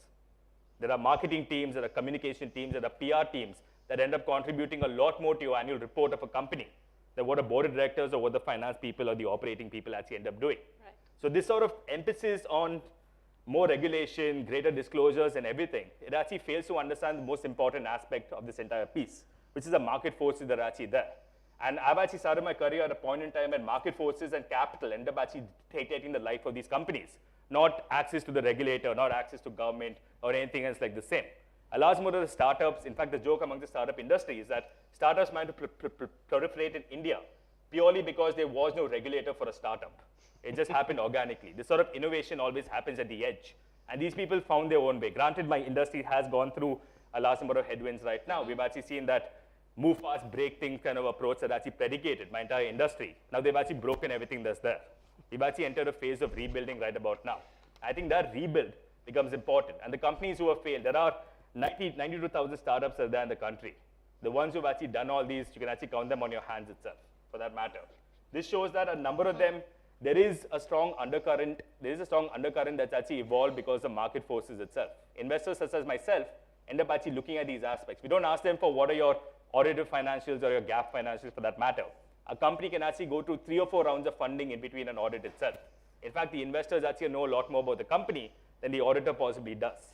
So this sort of emphasis on just the pretense of it, I think actually undoes the entire matter that's actually there. And the narrative that media has actually played in this entire role has actually been stark. Bring you. Which is actually important because the media were the greatest cheerleaders of the startup industry all the way to about 2021. They actually made all these entrepreneurs, these founders into household names. They've actually deified them, apotheosized them, made them gods in their very realm. And the media takes a sort of perverse pleasure in actually breaking all these people down bit by bit, as you had seen happen in 2022 itself. And that breakdown that we've actually ended up seeing for that matter, and I'm fairly certain we'll actually debate about the merits of the breakdown, how that's happened, and everything. But I think the breakdown that's actually happened right now has actually shown the power of media that's actually there. Media is actually a tool, if you ask me. I don't mean tool in the pejorative way that my generation uses the word tool. I mean a tool as in a product for that matter that you can actually end up wielding. And we've actually seen people wield, and especially startup founders have known how to wield media the best. I think the only one who could do better than that are actually the promoters of these large listed companies. All right, so I want to come back to a very important question, which is that, you know, when you are investing, the media is not covering the person who's coming up with the startup idea, of course, right? Yep. Yeah. So there is very little media role there. Then what kind of governance then becomes important? So yeah, so today I'll come back to you, Siddharth, for that, because what we are also talking about, and you know, I'm taking the liberty of sort of expanding the subject, which is not just role of media, but also corporate governance, corporates themselves. How much are they disclosing? What are they talking about? In absence of a media actually having any access to their information, how are investors then finding more about them until and unless they themselves are declaring, they themselves are talking about it, what their practices are, etc. So we'll come back to that. Dr. Mukund, you have rich corporate years. What has stood out for you? And also, keen to know your experience as the Chief Ethics Officer of one of the biggest brands, most respected brands in the country. But what was your relationship like with the media? Well, I was also the group spokesperson, and it was my responsibility to engage with the media. So I think some of the stories about the Tatas' somewhat complicated relationship with the media are relatively well known, but let me just recap. We've had episodes through the 1990s and the 2000s, which included issues around illegal telephone tapping, transcripts of illegal telephone tapping then being carried by sections of the media, with apparently no recourse that as a corporate Tatas could take to stop publication of what were very private confidential conversations. Later you had allegations of business houses apparently pushing certain agendas because they were also present not just through the media but also in certain industries where their interests clash with those of the Tatas. So in the Tatas there came a point where on several occasions, in fact, the group actually banned sections of the media. And the ban meant not just advertising in those sections of the media, but in fact not even inviting them for your press conferences or engaging with them in any manner whatsoever. Right. There's a complete freezing them out of any engagement. Years later, I became the chief ethics officer and the group spokesperson and head of media relations, and which, by the way, was a very unusual combination. There are very few media houses that will, or very few corporates that will actually combine the role of ethics with that of media engagement. And I think in Tata's case, it reflected the fact that we thought we could stand behind our values, and therefore having the person responsible for values, corporate conduct, code of conduct, also championing our engagement with media made sense. But the first thing that I did do was restore the engagement. But it still left open the question of advertising. And there was a very strong point of view within the House that if a media publication is taking pot shots at you, seems to be pursuing a vested interest agenda, a lot of the commentary has nothing to do with facts, is purely opinion, then do you have a right to say, I will not advertise that? Why should I put marketing dollars in a publication that's saying nasty things and slandering me day in and day out? And that's one issue I think the media certainly needed to think through. Over time, I think some of those relationships were repaired. I think in general, for corporates, we have to recognize that the media plays a very important role in being a bridge with many of your stakeholders, including government on the policy side, customers, investors. And it's two-way. You need the media to understand what you're all about and to communicate that. Equally, if there are important issues that require the community, civil society to debate, the media can be a very important channel. And you're seeing that in issue after issue these days, this whole focus on ESG, environment, social and governance, concerns around air quality, for instance. Right. The NCR region is obviously a very good example of that. We heard earlier in the debate, LGBTQ issues, pushing the envelope on issues around gender equity, the whole Me Too movement, which got a huge amount of fillip because of the attention it got through the media. I think these are all issues of the day that corporates also want to play a role, also want some support in figuring out how they need to navigate. And I think the media can be a very important intermediary in supporting some of those agendas. So it's not just the media constantly sort of nitpicking and finding fault. It's also being instruments of change, which many corporates that are forward-looking, far-sighted also want. Right. And I think there can be collaborations which have nothing to do with, feeding off each other or issues of scratch my back, I'll scratch yours, but genuinely working towards expanding the framework in which we all operate. One of the threads I would want to come back to you will be around then corporates owning media houses for this very reason, that you want a certain narrative also to go out in absence of already a channel or a media house that is perhaps not doing their jobs properly, so you feel compelled to have your own presence in the media space. And that is what we are seeing across the world, not just in India. We have corporate houses owning their own media wings, they have media army, and so it'll be interesting to see what led to that and what the Tata thought, or what you think now. Pankaj, how have people changed? Your forte is people. Aspirations, responsibilities, how they view things, because it's the people that is making the media, it's the people that are working in the corporates, it's the people who are responsible for governance. how woke are these people today? Number one. And when we speak of compliance ethics then and now, what have you seen in all these years that has, strikes you as a movement towards a positive? Is it a positive movement, or do you feel that, people have just become smarter? It's a super positive movement. So thank you, Mugdha. And, Fantastic. I was just thinking the 1987 batch, thank you for organizing this. I see so many friends in this audience. And when Preetha called me, I was wondering why am I called for this kind of a subject? And now I realize when you asked me about people. So I will put it in three parts. Firstly, the new generation, if I can use that word, sorry. But the so-called new generation, I believe, have a very different take. Our generation always looked at governance, and I'm being candid, as compliance. Nothing more than that.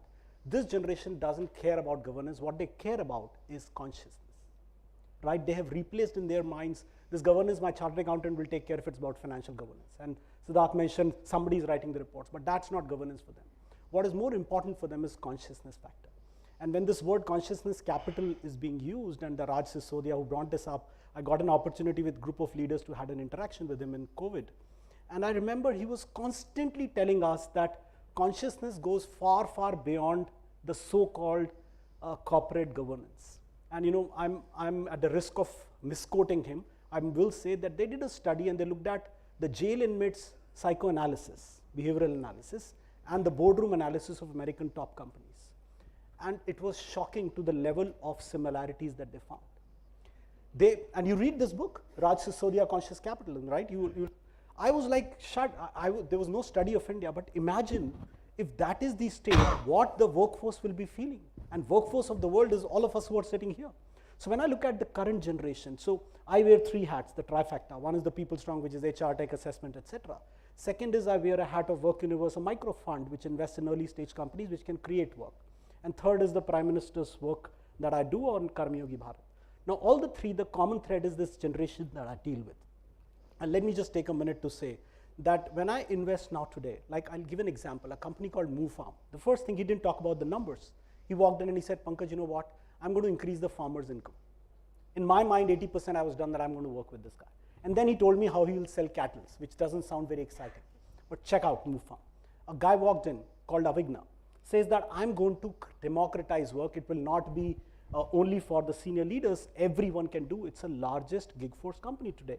And it's called Avigna.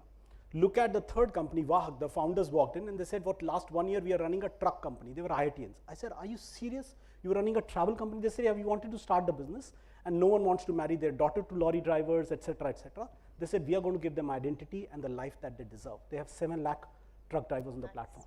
So look at the definition of governance for them. It's consciousness and not governance. As even our Prime Minister says, less governance is good for business, as long as we are holding ourselves accountable. So that's my take on the people side. I'm very, very bullish. 2047, it's next 25 years in India story, just because on the media, and I'm a fan of media, we all corrupt media, if at all, because we watch this. But please, somebody just having a name broadcasting in their name doesn't allow them to broadcast any banned stuff, right?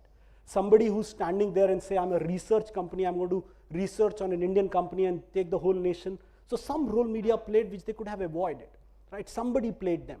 And I'm not saying, we all love that sensational. I remember my father tells me, I was young, that the American president and Monica Lewinsky case was like 70% of the time America was busy with that. So it's the problem of the audience as much as of the media. But I'll say, at least for next 2 decades, friends, believe in India story. That's the story. And this is the youth which will take us.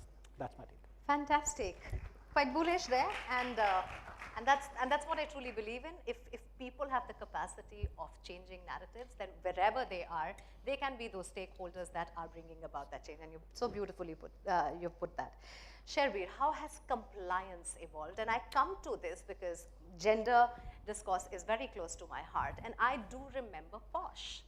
Only when POSH was made into a mandatory compliance at offices did we start to see more people aware of it, because everybody who was entering the workforce had to go through that. Either it was a PPT, or it was a lecture, or it was something that you had to do. So, the prevention of sexual harassment law is what I'm talking about. So when POSH was introduced, and now it is absolutely mandatory for everybody to train their staff, not once but twice in a year, I believe, at regular intervals about what POSH is.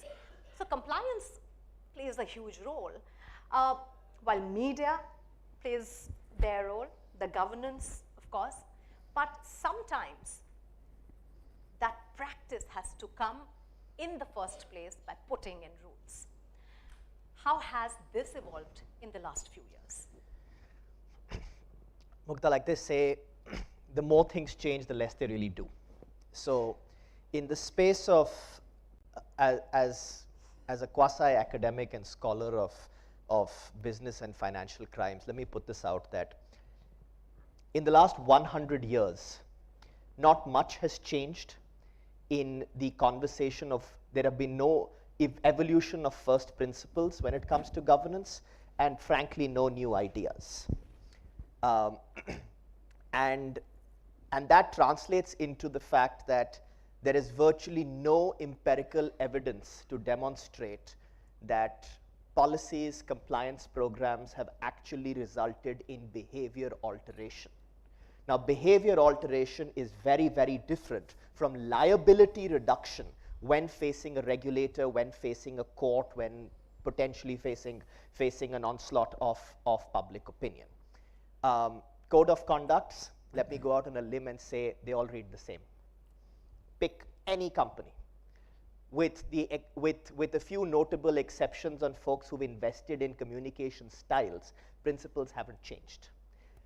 But they still get touted as one of the golden and platinum standards of evolving governance. So I think the key challenge is that, and this is exactly what Pankaj said. I think there's a significant, we've had, the Indian corporate governance story is replete with examples, both positive and negative, about a form over substance, a checklist mechanism to compliance, as opposed to a tone from the top, as opposed to, and at the same point of time, we've had polar opposite examples, whether it's from the Tatas or the Mahindras or Forbes Marshall, who've sort of led various conversations, like the Tatas leading the 8-hour workday way before it was in vogue even in Europe.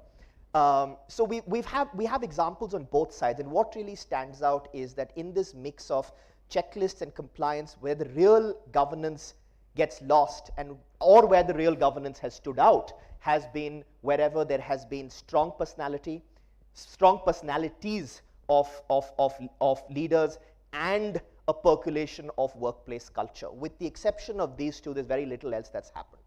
Now, taking this into the role of the media, I would say that, again, in the last 100 years, the media has played the most critical role in uncovering the biggest corporate governance lapses of the last 100 years. And I can take this to Standard Oil and John Rockefeller, all the way to recently Wirecard, and another story that's unfolding right now. I'm not going to comment on it since it's too new to comment on.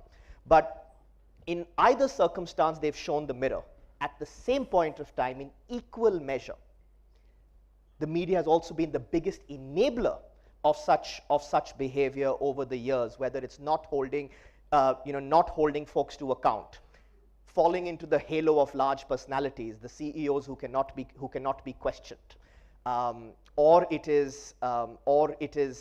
goes into the space of creating the too big to fail syndrome.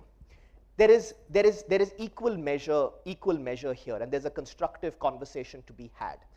And lastly, when you sort of tie in these two experiences and these two thoughts into where do we need rules and where do we not need rules? I think, for example, the Prevention of Sexual Harassment Act was a fantastic example of where we needed to commence a conversation, because all said and done, there was no Indian corporate house who can empirically testify to the element of walking the talk on this element. And then we had a law which changed the course. But once again, are we today, hand on heart, able to say that the Prevention of Sexual Harassment Act has created a safer work environment? I don't think we can quite say that as yet. There is still a significant amount of leadership that needs to be lent to the movement, which has still not happened. And one hears some of the most shocking conversations when one's reviewing certain posh matters. So there is it's not just a rule-based system and a rule-based order that can help. And sometimes I feel that, you know, it's the simpler things that, and simpler principles that work better. And I would completely agree with Siddharth. I tell my clients whenever I get a complex opinion where both the client is sitting with, you know, trying to argue two sides before their counsel. And my two rules of thumb at the cost of oversimplification is the smell test. And the second thing is that if this conduct is going to be reported on the front page of a newspaper, how will you be able to look yourself in the eye and hold all these arguments as straight as you are in the comfort and safety of your counsel's office? Very interesting point. Chitra, usually we start with ladies first, but I like to have the lady have the last word. So I'm going to give Chitra you know, you're also, I'm part custodian, but you are fully representing the media here. And I really wanted you to deliberate over the experiences of the last 10 years and before that. And you have worked with some of the best financial institutions, and they have broken several stories. Having said that, print, and then came television, and now social media, the dynamics have changed completely. The way we report have changed completely. So all yours, the stage, for telling us about how have things changed for the media. Okay. Thank you. I think brilliant points by my co-panelists, I think, and there are a few that I need to add to that. And before that, I must say the students made, I think they made such good examples. I mean, they came up with such good examples of media coverage changing things. I mean, be it the transgender rights issue, or as even Chairby pointed out, the POSH, etc. So media's role is undeniable, you know. But let me step back. When Thomas Carlyle he coined the term fourth estate, he meant it as a watchdog to the government, to the constitution. So in fact, when Indian media began, and to your point on corporatization or corporates owning media, from the very beginning actually, if you look, the Birlas have owned the Hindustan Times, so you can't say this is a new phenomena. Corporates have always owned media in India and elsewhere. But coming to the coverage, so I think much of media right up to the 90s was focused on government, you know, being a watchdog to the government, or being, it was much simpler because you picked out, I mean, you were proud to be anti-establishment and bring out the points about the government and all, and the government didn't retaliate in those days, you know, so you, but now, over time, I think when the financial papers started, it was only, I think, in the 90s or early 80s that we really started seeing corporate coverage. And I think with liberalization and with companies getting listed more and more and all these pressures on governance. So that's when, I mean, so I think a lot of older journalists at heart are still covering government, so to speak, you know. So they are coming with that sense, and they're not able to crack the corporate piece.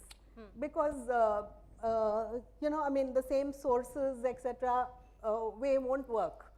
Now, coming to, I think, like, despite all that, media has, I mean, right from the time I entered the profession in the early 90s, I think we've cracked so many good stories, and we've led to reforms. I mean, be it Harshad Mehta or onwards Satyam, and so on, you know, we've led, I mean, it's led to, undeniably, it's led to market reforms, corporate reforms, women directors on the board. I think Business Line, the paper that I'm associated with, I think from 2016 onwards, we've been talking about it, putting it on the front page, and the FM even commented, and I think it has led to a change because the compliance came in, it became mandatory to have at least one woman director, and it has led to, I mean, and then we've also been covering the wage inequality, workers, and even the kind of, you know, the gap between CEO pay and the fresh entrant pay, and so on and so forth. So we have covered a lot of issues, and it has led to reforms. But having said that, let me point out that we operate under a lot of challenges and constraints. So, you know, it's, I mean, when you criticize media, you should understand where we are coming from and the constraints that we operate under. Mukund mentioned one of that when he said that they banned media. So lack of access is a big issue for us when we report on corporates. So many corporates just refuse to open their doors to us, you know. If something displeases them, they just cut off access. You don't get to meet them. Dependence. The way media, the business model of media is such that we are dependent on advertisements rather than subscription.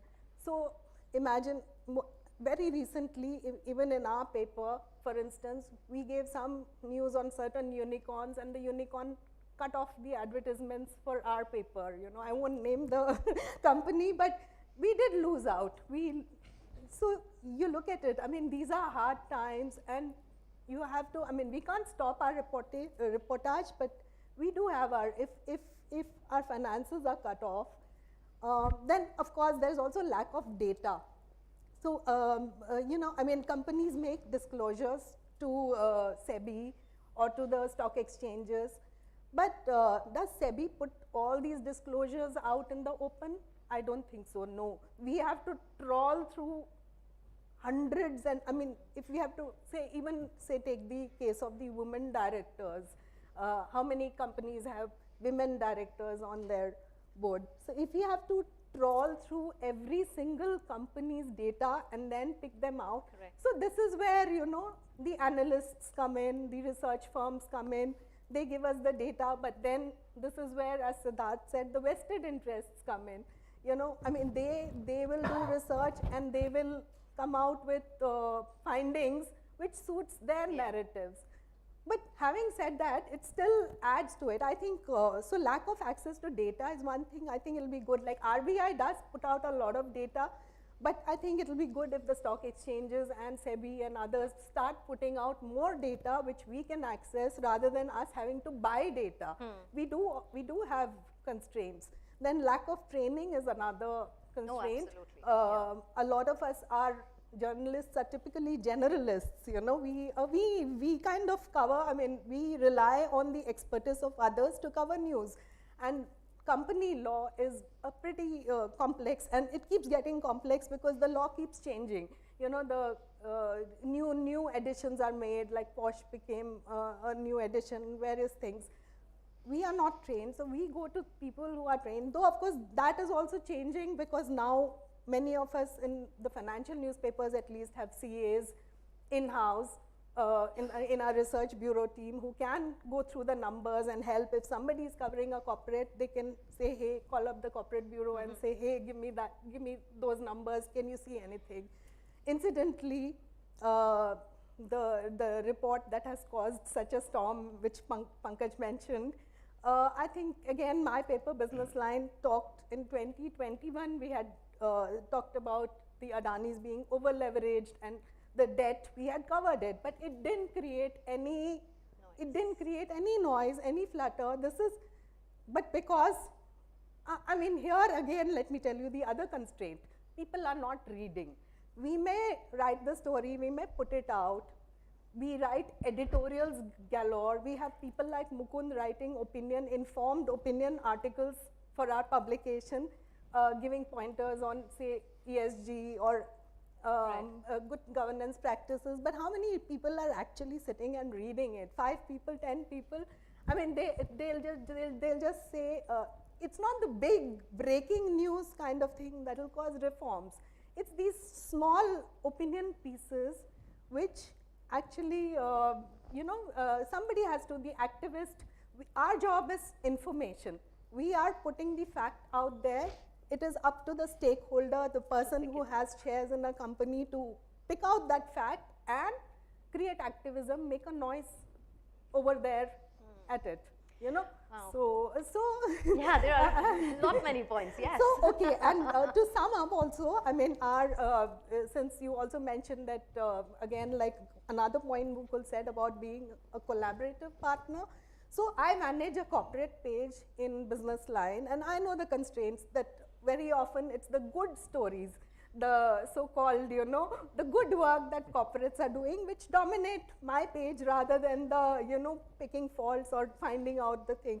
That is yeah, we should challenge them more, but we can only challenge them more if we get access. And I mean, our job is to highlight the good, but at the same time to challenge and to, you know, pick out and highlight the negative. And I think we have to strike a balance between both of these. And also we have to give a bit of guidance to the future. If something is going to become big and become a law, like after Me Too, we were, I mean, if you can give guidance, our job is also to give guidance. Lot of points there, especially when it comes to, of course, let me narrate an incident. So I was in 2009, I was in the newsroom, and the Satyam story broke out. And as you said, I was jack of all trades, but master of not even some at that moment, because we are generalists from the point of view that, you know, there was a time when I was talking about, if I were doing a morning show, I would be doing the news in the morning leading with the top headlines of the day, where I would speak about international news, national news. I would go to entertainment. I would even go to a small break where I would speak to an astrologer or somebody, because the programming was such that it asked for it. And you know, then I would carry cinema, and I would also speak to a sports expert if IPL or WPL is happening. So I was a generalist, right? And when Satyam's story broke, it broke in one of our news rounds. And I was blank, because it had so many details that needed to be picked by a business journalist. And then thankfully, the newsroom was aware of the constraints of all us generalists, and that's when, you know, the business news channels had also started to come, and, you know, we had more people who were very good at reading through the, you know, the business news and the numbers, etc., and they took over. But I made it a point then to go and I got sort of a crash course into actually what was happening. The problem is, half the time, journalists are also not equipped to pick a story when it is developing. When we talk about all of these scams and when they broke, sir के ऊपर से पानी जा चुका था, उसको छुपाया नहीं जा सकता था. That's when all of these stories came out.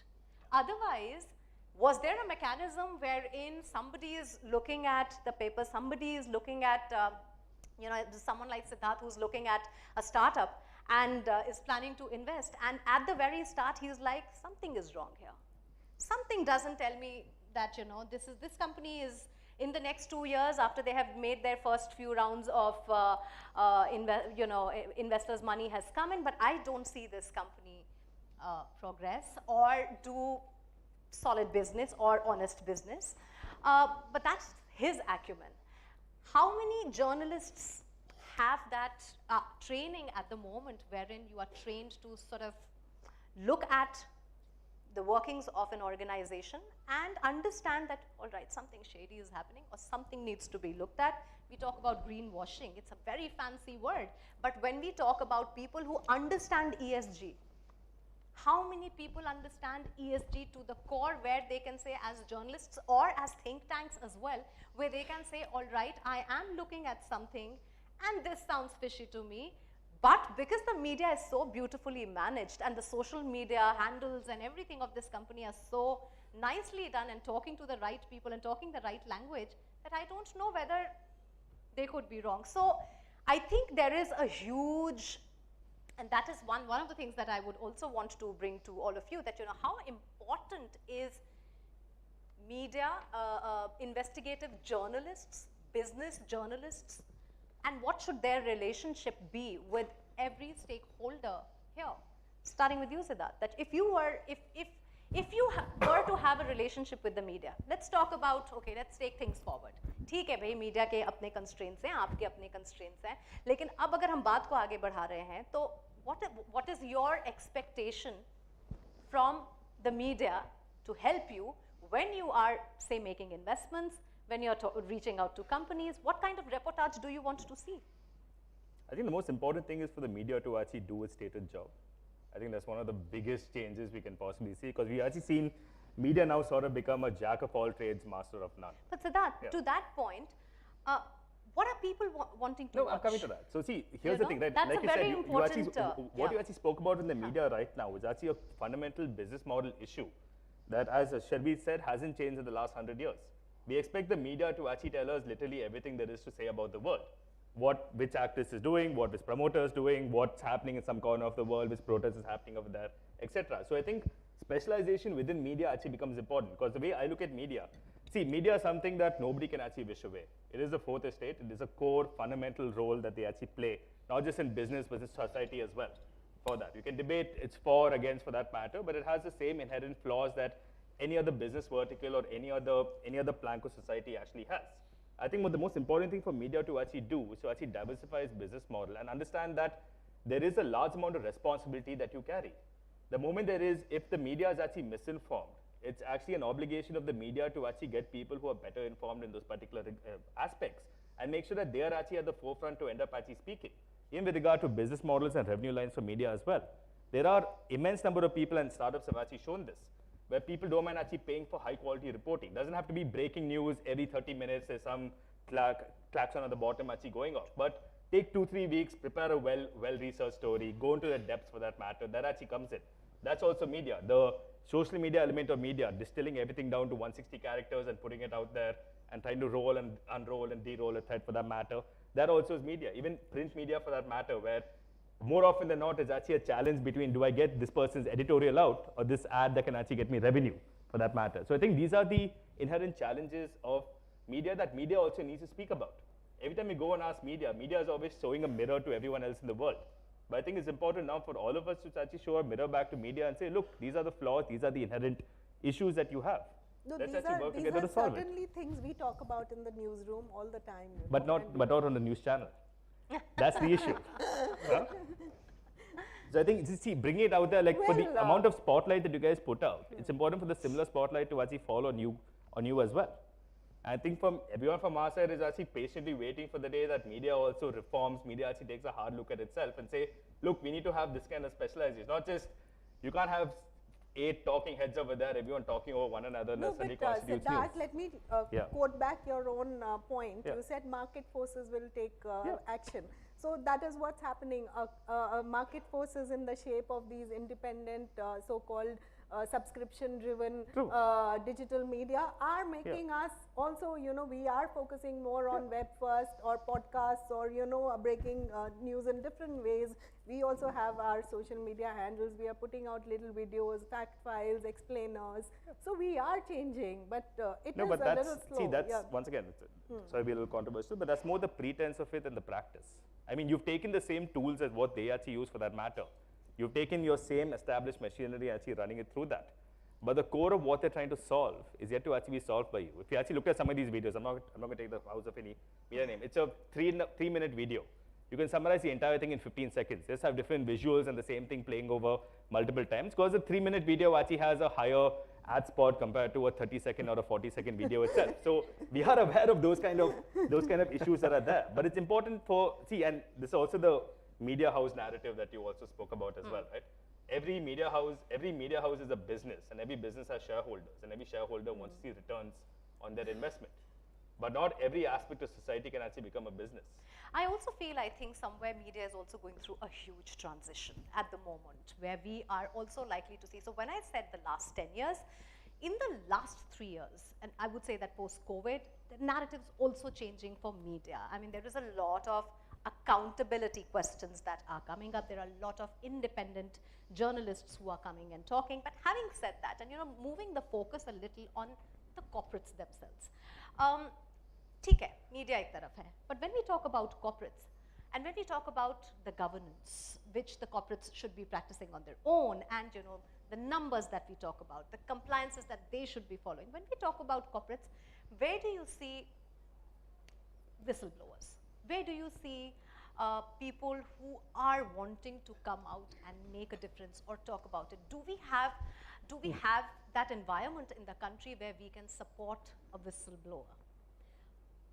From a corporate's point of view, how then this people management, ethics management, and your own social media management becomes so important. So what I would say is that the way in which whistleblowers have tended by and large to get treated has left a lot to be desired.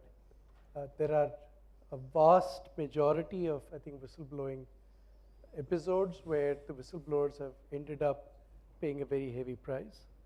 There have been cases, of course, well known in India where whistleblowers at government have been killed, assassinated, bumped off for taking the pains of exposing hard truths.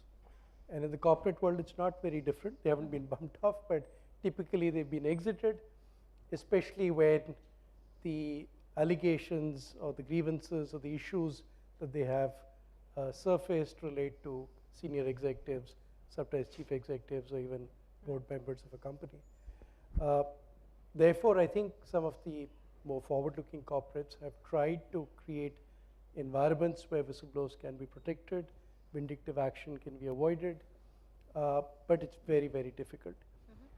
This is the reason why in many companies, including when I was in Tata's, the majority of grievances would be expressed anonymously. People said, there's no purchase in disclosing my identity, let me do this through an anonymous channel. The problem with anonymity is nobody can go back to. You can't verify whether an anonymous allegation is true or not. So the way we finessed it in Tata's for at least the time that I was Chief Ethics Officer was to say if there is verifiable data. So there are ways in which you can correlate dates, let's say sexual harassment, somebody was alone with somebody else. Did that meeting actually take place? Were there witnesses outside the room? Was there a sense that somebody emerged looking distraught? Are there ways you can confirm the allegations? If not, leave it aside. But if it happens too frequently, then again there's a red flag. Right. So have tools, mechanisms where you have a record of what is being put out, and then your mechanisms for trying to do discrete inquiries to find out the truth. But unfortunately, I think oftentimes it's very hard to make progress when the entire thing is still anonymous. So it is an area of big challenge even today for corporates. So this is one of the challenges that I forgot to list out, which is lack of legal safeguards. You know, a journalist might very well, or a media house might break a story or talk about it, and then you are immediately dragged to court. And then I remember well when we were in Business World, we did stories on IIPM, our colleagues did, and immediately the case was lodged in Silchar in Assam. So the poor editor had to keep running to, I mean, where are the resources? So you're putting cases there, and this is a common practice among corporates.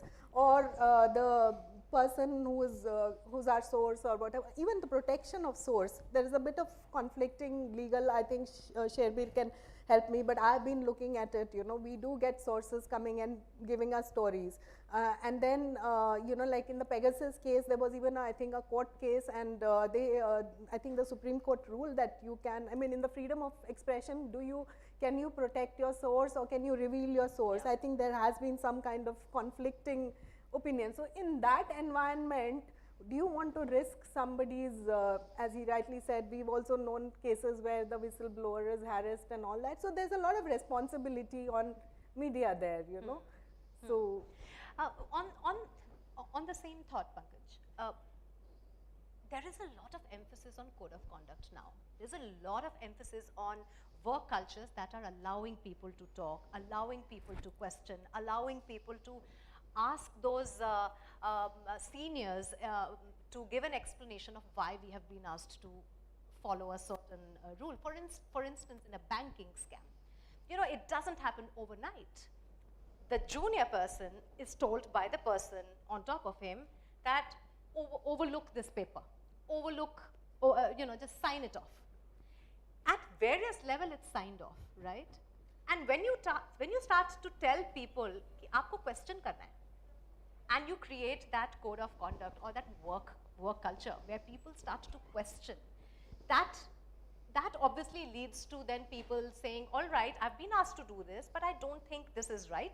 Can you send me the instruction in writing over an email that I'm supposed to do this? So you give them those, and at a junior level, when youngsters are joining, in order to fit in order to follow orders, you tend to go with the flow. So how important then is setting a code of conduct? how important it is to tell people to look at red flags. And I think that narrative also is changing now. More offices are also putting in place, of course, the whistleblower, anonymous, you know, people having the agency to report it. But how is that changing? So Mugdha, you really feel, I know there is one side of the spectrum which is this whistleblower, etc., and I fully agree. But the other side is, do you think the generation today care and give a damn that they will go through a process? They will go and put it on a Twitter. If you're, you know, I think the CEOs of the company, just talk to them. They say that I am not so worried about somebody writing an anonymous letter. I'm worried about my employee going on social media and writing something about me. Look at the Google story. Who else? Fair enough. So I think we all are getting too colored with that 1980s thinking of the stories that we have heard. Today's story is not about that. I think I day in and day out feel this story. Please remember, when you're talking of breaking news, 80% of the breaking news is a news if it's negative. When was the last time you heard a breaking news which was positive? Why last month there was not a breaking news that India created 1.5 million jobs in a month? We've never done that, right? India's annual need is about 12-15 million jobs, when we did not even a single channel covered. And then comes the problem of a medium. Medium, when I say medium, has become more powerful, Chitra, than the content. Means newspaper covers what and where. The TV channel cover what happened and what is going to happen in 15 seconds. This has happened, now India-Pakistan war. Nothing happened. For 4 years, this story continues on the TV, right? No, this is exactly my point. Yeah, but just let me finish. Let me finish the last point, Chitra. And in the books, it was only covered the why and how. But the books are not fancy anymore. Books are out of tradition. Books are the only channel or a medium which covered the why and how. You know, and you're talking of journalists are journalists. Journalists are journalists. You know, there are HR professionals and leaders. You all will remember Warren Bennis, you know, the guru of behavioral sciences. He said there are two kinds of people, narrow specialists and deep generalists. He said you can succeed in either of them, but your chances to succeed as a deep generalist is higher. But when you look at a press reporter and you say he or she is the worst of both, in the sense they are neither a narrow specialist nor a deep generalist, they are a narrow generalist, right? So I'm saying we all have to put that hats on, and the responsibility is on the audience. We should stop looking at that even for a medical problem, Mugdha is going to compare the show. No, because we love Mugdha, we want to hear from Mugdha. We're going to become comfortable that and specialists come and do that. You know what I mean to say? This is my take on this. So my point, one point to it is, which is a way to the future, is as I did complain that we do editorials and we do opinions and we do try to inform opinion and we have covered some of the issues very thoroughly, but it doesn't get the readership that it does. So one way out is one way out is to amplify it on social media, which is what now we are doing. That's the responsibility. So now, because people only read 140 characters, and which is why in shorts and all work. So if the same thing, then change the medium. Headline is put there, change the medium. and then you that is a classic question. No, but I think, see, there's one more important thing. A large amount of news and content is snack bite. It's snack bite. But there is an immense appetite for long form content that exists, not just in books and all for that matter, even videos. Now a large amount of my generation, if you actually look at it, everyone actually loves YouTube. YouTube actually, YouTube I consider it to be a social media app as well, not just a content platform. Actually got $1 billion of revenue from India alone for that matter. It actually shows that people, if you look at my generation as well, everyone watches these 15-20 minute episodes. But I'll also tell you one thing, YouTube पे सबसे ज़्यादा T-series देखा जाता है. No, but see, that's a mass. Look, within YouTube once again has entertainment, but YouTube once again has all these other flavors as well. That's the thing if I switch on the TV, I can actually look at the same T-series song with ads. Or you can look at your channel, your show as well. Ravish gets 1 million as well. So it is the other side of the coin. Achha, I forgot, sorry for that, कि questions आप लोगों से भी लेने थे. So there are people in the audience who will pass you some papers. So if you have questions, although I have eaten a lot of your time, but if you have questions, then do scribble in and we will quickly do a review of those questions before I, start with the closing comments. But Sherry, I want to come to you. What do you see as the biggest challenge at the moment? And if we challenges बहुत हैं, लेकिन जब हम law के canvas से उसको देख रहे हैं, where do you see compliance, laws, amendment in laws come in, or do you think a lot needs to happen within the companies themselves to govern themselves better? Mugdha, I am a firm believer that we don't need more laws. We need to cut down on our laws. And we need to, and I think this is where companies, the media, and the government have to reset an equation on the over-criminalization of laws, which is we've come to a de facto setting, which is if something can't be done, criminalize it. As a classic example is the corporate social responsibility norms, which were criminalized and subsequently reversed. But it's become our de facto governance position, and it's become our de facto governance call that we need more laws, and we keep complaining about our laws. We don't need more laws to improve governance. We need a concerted effort with the leadership, with the top leadership of companies to drive home that change. And that's where the conversation has to start, and the media has to show a mirror. If you look at the evolution of, if you look at,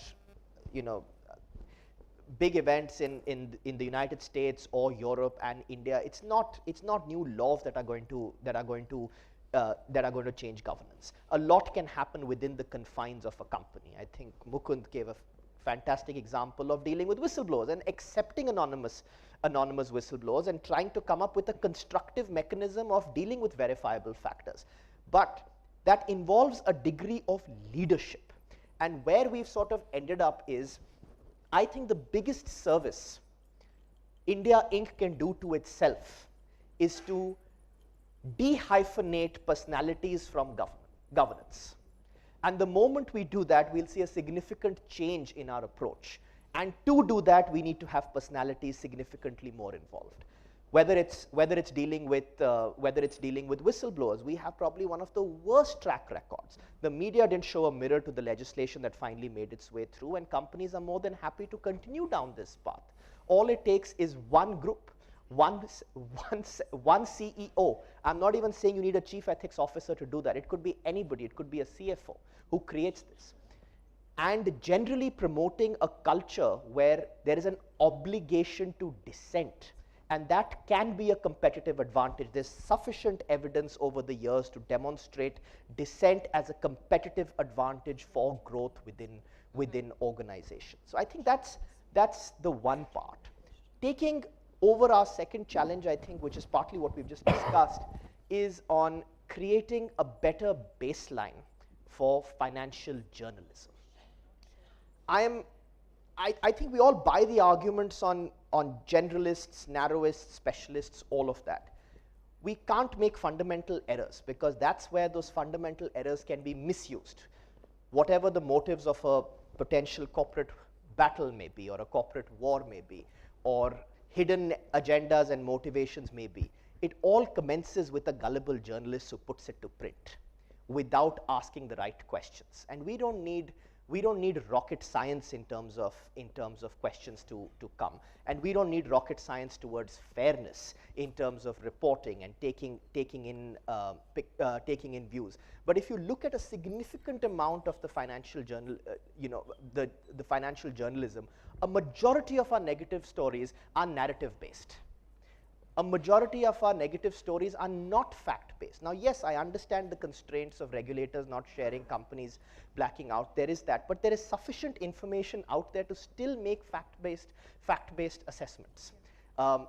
Inspections are called inquiries, and a charge sheet is treated as a conviction. These are that has a significant, that's where a responsibility matrix gets defeated and results in significant brand erosion for a brand that may not need it.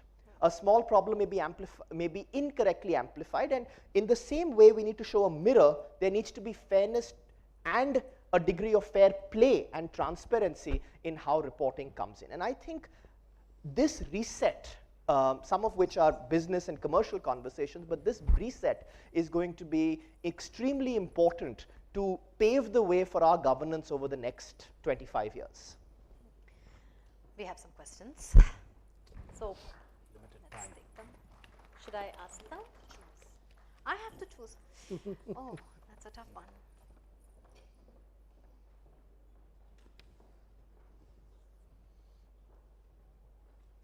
चलो ये एक सवाल अच्छा है. In the era of deep fakes and generative intelligence, how can media act as a watchdog for truth? Who would want to take that? Chitra, you want to take that? Okay, so I think, yeah, you have, I mean, in ChatGPT, etc. I think these are good tools for us. Actually, they do help us because we've been also trialing them in our newsrooms, you know. So you can, for instance, we put a story that we are working on and we ask it, give us more angles. And it works. It gives you a story angle that you may not have looked at, you know. So it's how you use it. It's I think AI can definitely be. I mean, it's not going to be writing the story for you, but you can actually ask it to help guide you on angles, on background, on history, and as it says, the compliance, some of it, which we lack the knowledge of, it can give you. I think it'll be a great tool. Chitra, I just want to add to that. And Yeah. sorry, No, sorry, go ahead, Siddharth. please. Yeah. So that you can go next. I'm a absolutist on first principles. And the little that, as someone who does investigations or tries to mimic what investigative journalists do far better, is ultimately when it comes to being a watchdog, finding facts is not rocket science. And as first principles is, the journalist's job is not to say, if one person's saying it's raining and one person, to quote something that you've always heard, is not to say that the other side is raining and this side is saying it's sunny. It's to, you know, pop one's head out and figure out what the weather actually is. And that's the use of, that's going to, and that standard is going to become significantly better. Organizations are going to, I think journalism to take a crude example, for 75 years approximately till this digital era came in, didn't have to invest in research and development to the extent that other organizations had to stay competitive. And now, when we are going to be dealing with deep fakes, when we are going to be dealing with fake news, when we are going to be dealing with something that started out as a rumor and went around the world 5 times over and now is being sort of cited as gospel, is going to be an upskilling of journalists to be able to separate the wheat from chaff. Totally. That's why we have, as I said, we have evolved to have chartered accountants in our newsroom who guide us on numbers. The absolute experts are sitting right there with us and going through, you know. So it is, you're very right. We are also investing a lot more in our own research versus a paid for research which we buy, you know. So I totally agree. It's also about your gut feel.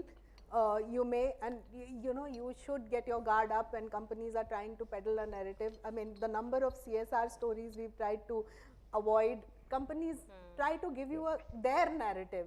And it's a constant dance that, you know, we don't want to sell your narrative, we will find our narrative, you know, so yeah. No, So I think the important thing over there is just in a nutshell, to actually be a watchdog and not a bloodhound.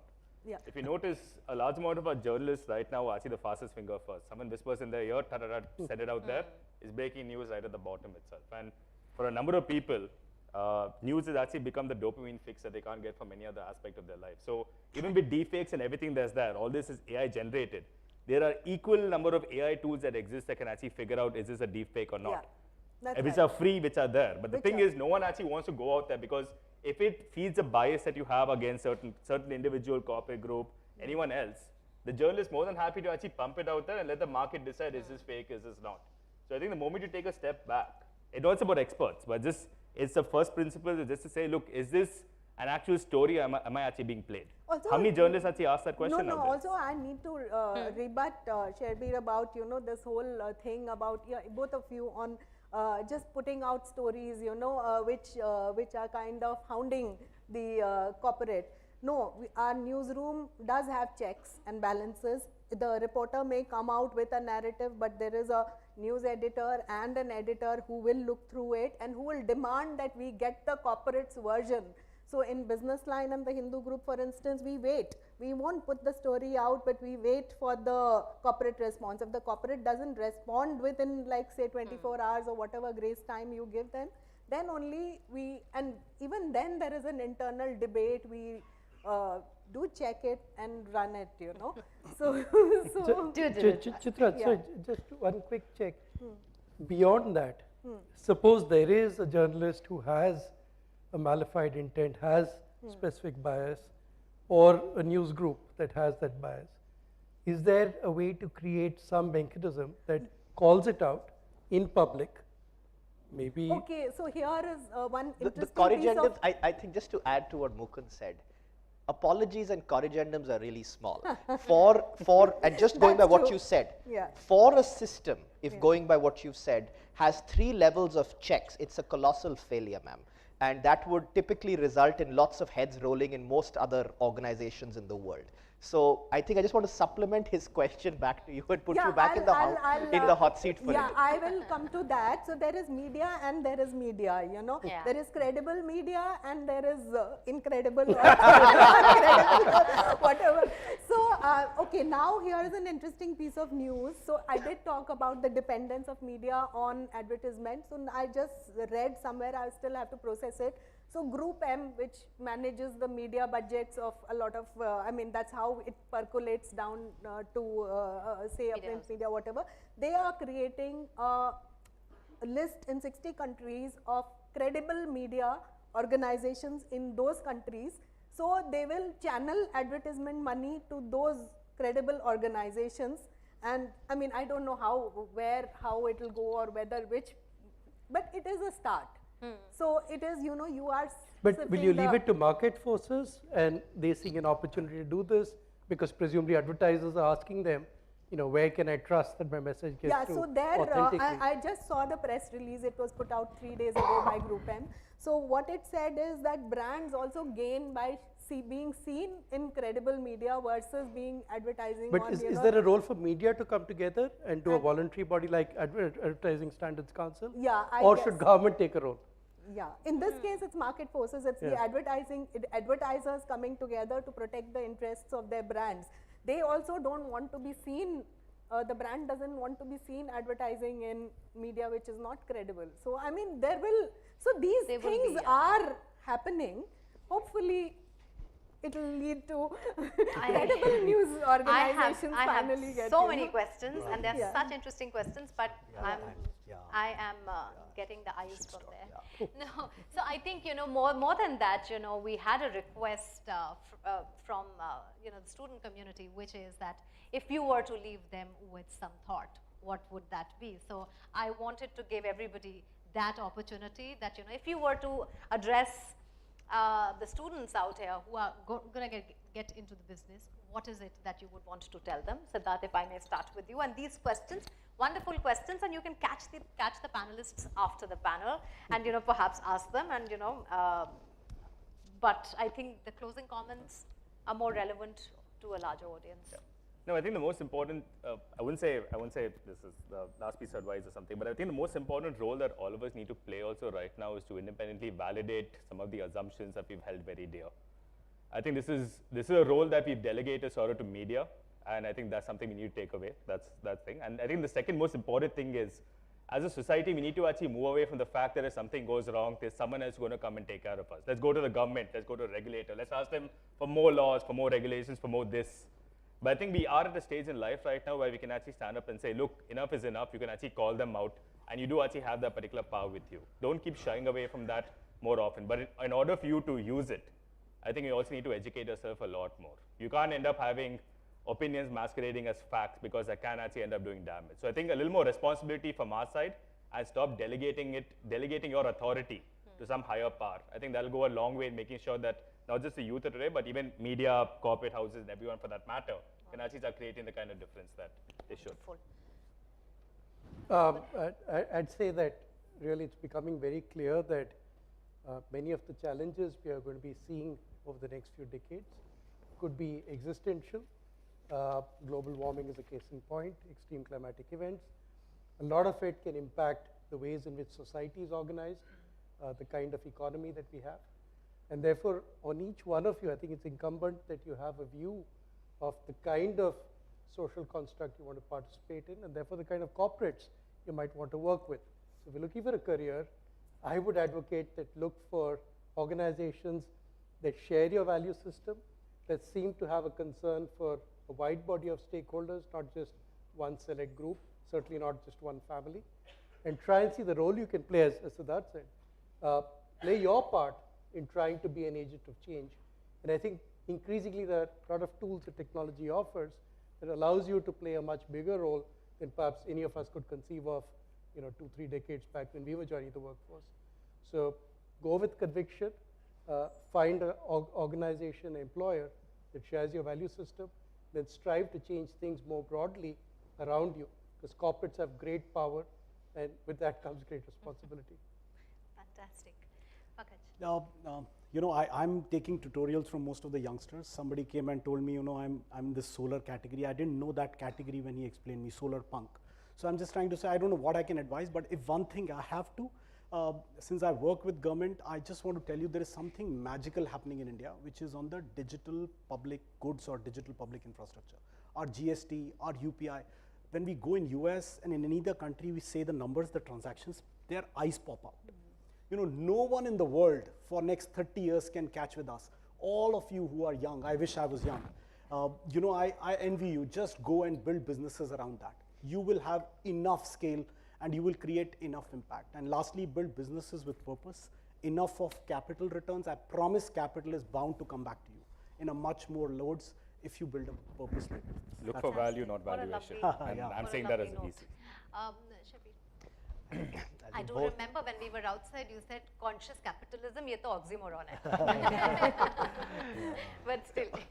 So I think Mukund and Pankaj have covered most of what I was going to say. I'm going to reiterate some of those thoughts in a different way. Is the next few decades are India's decades.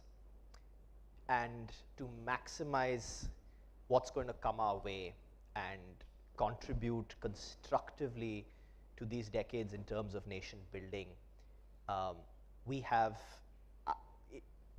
I would look at two very important elements. Element number one is, I would earlier say read, but I think Siddharth's already pointed out that YouTube's a far better medium. So I'm going to change it to consumption of knowledge in as many forms, mechanisms, nooks and crannies one can do in the initial years to just sort of build a foundation through which, whether it's support to climate change, support to business, support to government, support to political thought can come through. I think that's going to be my first element. And I think the second element is we have no excuses. The previous generations had excuses. There were, whether it was lack of access to knowledge, we have knowledge on our fingertips with some of the cheapest internet plans in the world. We virtually have no excuses to constructively contribute to our professions, businesses, families, country, you name it. So those are the two thoughts that I'm going to leave everyone with. And to top it all, these next decades are ours. Take all the risks you can. This is the time to do it. Fantastic. As always, last word is yours. Yeah. So like Pankaj, I'm also very envious of the young, because I think from a different perspective that, unlike us who laid a lot of store by job security, I find that today's young are actually driven by their passion and their, they can, and they also experiment, they can experiment. So they can work a year, and if they don't like it, move on. And they don't, they're not, there's no hierarchy. They can actually break through, and they can have conversations. Information is available. Choices, my God, the number of choices before you, it's utterly. So essentially, finally, it's about what you're passionate about. Just follow your passion. Don't follow the money, but follow the passion. Fantastic. So there's nothing left really for me to say, Yeah. which is very rare.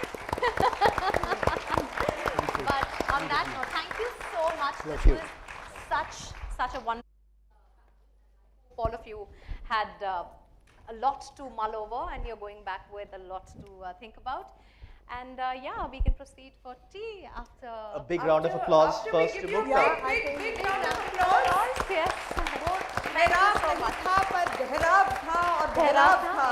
So thank you so much for this credible and incredible discussion. Really, just wonderful. I'd like to invite. Yeah, you're Oh, doing a absolutely. wonderful job. Yes. I'm such a fan of not yours. You're roasting. So sweet of you. Thank you so much. I'd like to invite Professor Raghu Tata to the stage to give us our wonderful, wonderful moderator and panelists some tokens of recognition and affection from all of us. And Mugdha Kalra, please receive this token. We loved your insightful questions, customized to every panelist. Just wonderful. You just lifted the conversation and have left us with a lot of joy and hope. The eye that I was giving you is to take it all through the night, actually. Clearly. Okay, and to Chitra Narayan. Chitra Narayanan, what a wonderfully fresh perspective, humility in acknowledging the truth about the challenges that media professionals go through, the differentiation between political journalism and corporate journalism, and the need to learn more, to do more, and really the training of media personnel and the constant learning journey. Thank you so much for everything that you brought to the table. Dr. Mukund Rajan, really wonderful on, opening ourselves up to Media Connects and having a deeper relationship with the media and partnering with them for success in the future. Thank you so much for those perspectives. Pankaj Bansal, wow, just love your style. I just love that you're in Indian wear today. Love the pulse that you have of the youth. Just absolutely wonderful that you acknowledge the shift that we're going through as a nation and the vibe that you have and everything that you're doing to celebrate the changes and really investing in the future as well. Just fills us with so much hope. We have Sharbir Panag, talked about the behavior versus liability management, the smell test, and the role of governance, the important roles that we play. Love those perspectives there. And Siddharth Pai for the fiery and invigorating points of view. How media can build you up and tear you down, but we've got to really come together and really work together as one. Thank you so much for this wonderful, wonderful, hopeful, joyous discussion. Ladies and gentlemen, please meet them with the questions that you had. Catch them at tea. There's tea served one level below. So please do take a tea break. We'll be back in 15 minutes. We have a debate to get to. Our students really want to win it. So see you soon. It's 7:08 on my clock. I'm starting a stopwatch, so please come back in 15 minutes.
क्या number दे रखे? ये 2 colour की रखी है। ये 70 number है 2। ये 30 number है।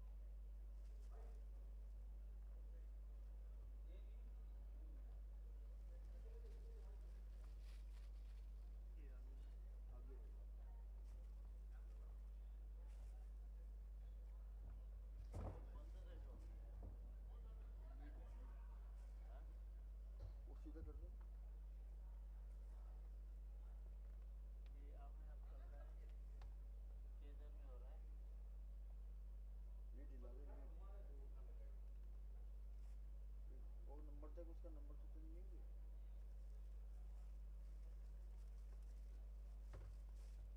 हाथ हाथ लग गया होगा। और कहाँ है?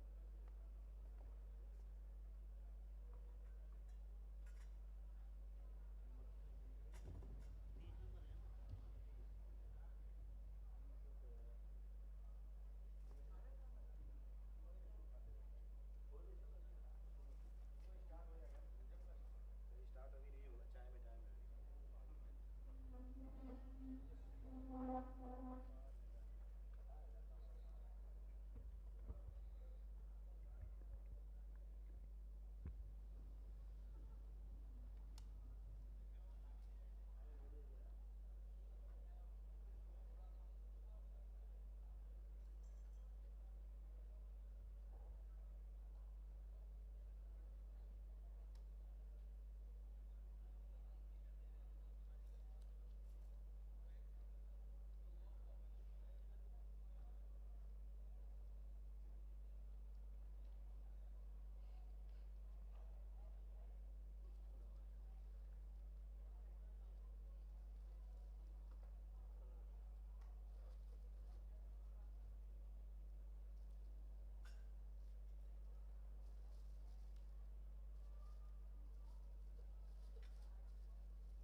Good evening and welcome back.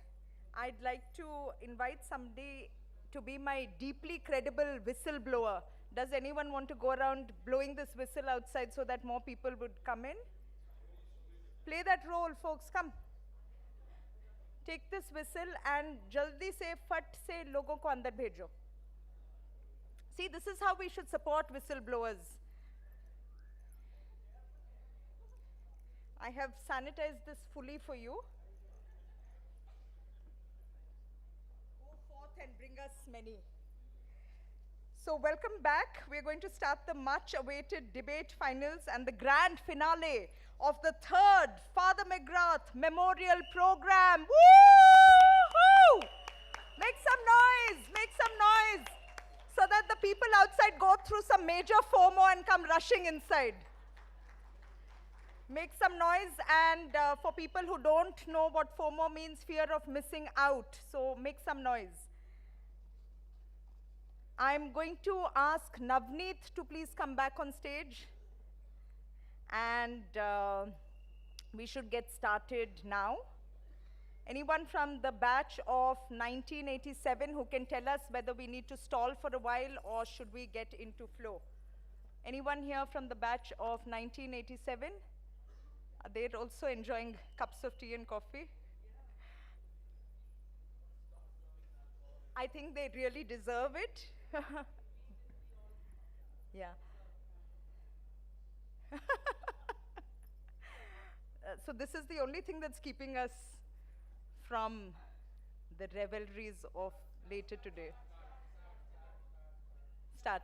Okay, so then the next thing on my agenda is really to invite Navneet on stage. So Navneet, please do come.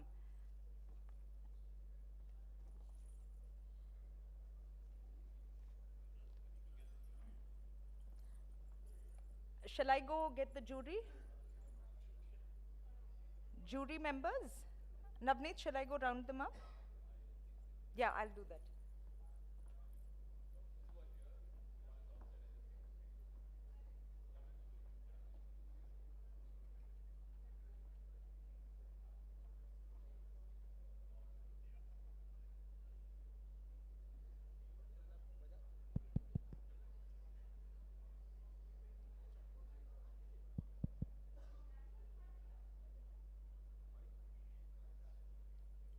So while we wait for everyone, let's see how the preparation is with our finalists.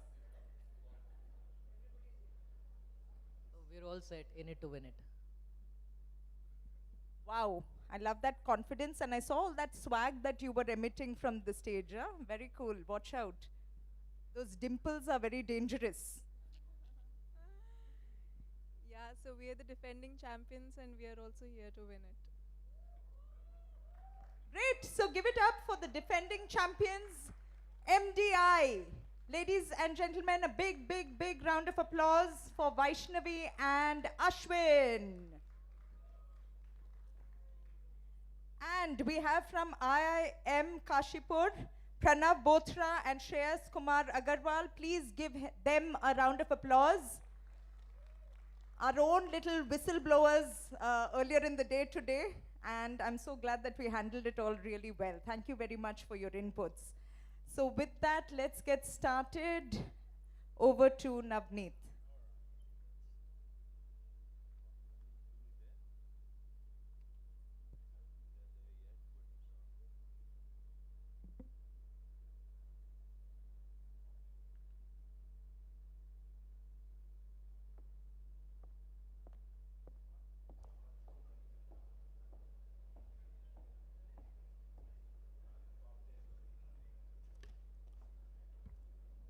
Since I've been summoned here, I'll hang in there for the jury to come in.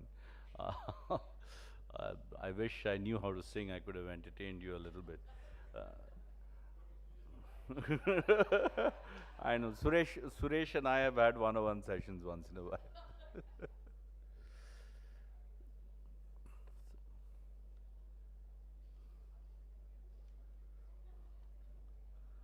So who will be missing?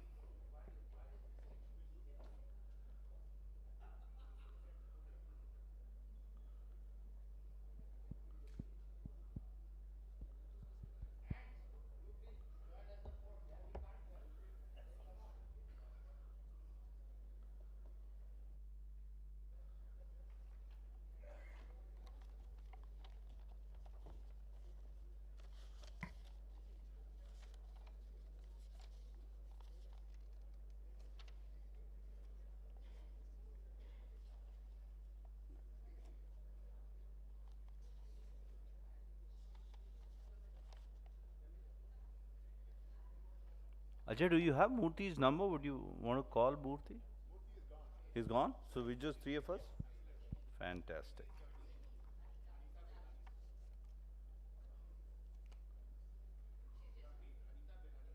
All right.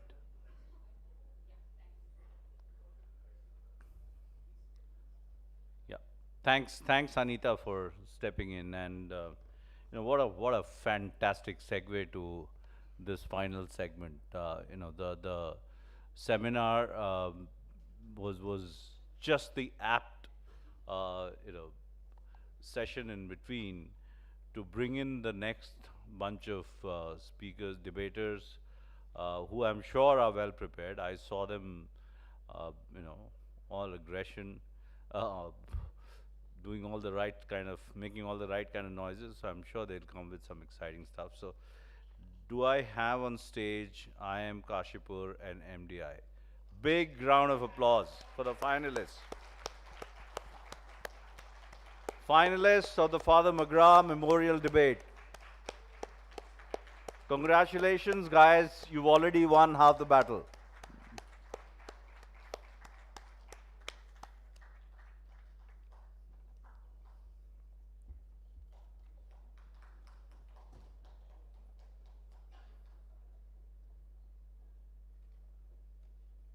I can see some copious notes and did I goof up again? Not at all. You've been fabulous. Just one small announcement for the audience. Folks from the audience, please go to menti.com on your mobile phones. You will be shortly asked to judge who is the best rebuttal here, who gives the best rebuttal during the debate, and who will be the best speaker. So these two prizes are audience polled. So kindly make sure that you are on menti.com and you're also registering the names of the people and who's saying what. Super, super. So without further ado, we have the motion is the House believes investigative journalism is necessary to enhance corporate governance standards. And like I said, what a beautiful segue to this session after the seminar. So can I request the Prime Minister to start this session? A very good evening to everyone present here. I'm Vaishnavi, the Prime Minister, and I'm here to speak in favor of the motion, investigative journalism is necessary to enhance corporate governance standards. For years, journalists have used their work to call the government and corporate firms to account for wrongdoings, illegal practices, and corruption, thereby often sparking public outcry and reform. Today, quite a few are well known across the country, but all of them undoubtedly serve the purpose of inspiring reminders of why investigative journalism is immensely valuable in what it can do for the society, for ordinary folks, for common man, and for the field of professional journalism in itself. In order to put my points into perspective, let me walk you back to the morning of August 31st, 1981, when readers of the Indian Express woke up to find a meticulously researched expose on corruption in the grant of government cement quotas, complemented by supporting evidence and a blistering analysis that ran into 7,500 words. The swift and bold journalistic coup has come to be known as India's Watergate or the cement scandal. Almost overnight, Arun Shourie, the then executive editor of the Indian Express, became a national hero for his consciously studied and fearlessly pursued investigation of organized corruption in high places. Investigative journalism has played a pivotal role in uncovering fraudulent activities like accounting frauds. All of you must be quite aware of the Satyam computer scam and of cases like insider trading and embezzlement. Let me give you another example. For many decades, the rights of workers working in the mines of Jharkhand and Chhattisgarh in hazardous working conditions were ignored. By the concerted efforts of journalists, these practices were brought down in the open and efforts were made to give workers their due. Now, let us take a step ahead and talk of the global scenario. There was a similar practice being followed in Qatar known as the kafala system. Workers from countries like India, Pakistan, and the Bangladesh were exploited for labor in deplorable conditions and minimal human rights. Journalists across the globe investigated into this and brought it out into the public light. Post this, fans of football from across the world threatened to even boycott the FIFA World Cup that was going to be held in Qatar if workers were not given their due. Eventually, Qatar had to ban the practice. Hence, investigative journalism can serve as a powerful tool for promoting corporate accountability and enhancing corporate governance. By uncovering wrongdoing and promoting transparency, it can help to prevent abuses of power and can help to promote a more just and an equitable society for all. Thank you. Yeah, am I audible? Yeah. A very good evening to the chairperson, moderators, Honorable Prime Minister and Deputy Prime Minister for the debate. I'd like to begin by stating that a desperate soul needs a good and inspiring music. Using this as a metaphor, desperate souls are the journalists and the music is the story they're covering. This is what investigative journalism has come to today. How many of the journalists actually use it to investigate the real stories? Very few. Major focus of each of them is to actually focus on sensationalizing their content rather than actually exposing the bad apples. Well, the proposition might say that there's the Satyam computer scam, etc., on and on. But these are very few in number, whereas the content that actually is being sensationalized is the murder mysteries, etc., that attract the audience's attention. For example, Valentine's Day is all about love and happiness in the core essence of it. But what do the journalists make of it? I'm unsure if you recall about the boyfriend murdering a girl and hiding it in the fridge case. It's very sad that people stoop so low to hide from their own faults. But this is not something that should be promoted so vastly by the journalists. Why do they do it? It's only because of sensationalizing it and gaining traction for themselves and their respective media channels. Since the proposition feels otherwise, I'd like to say, two things are infinite, the universe and the human stupidity.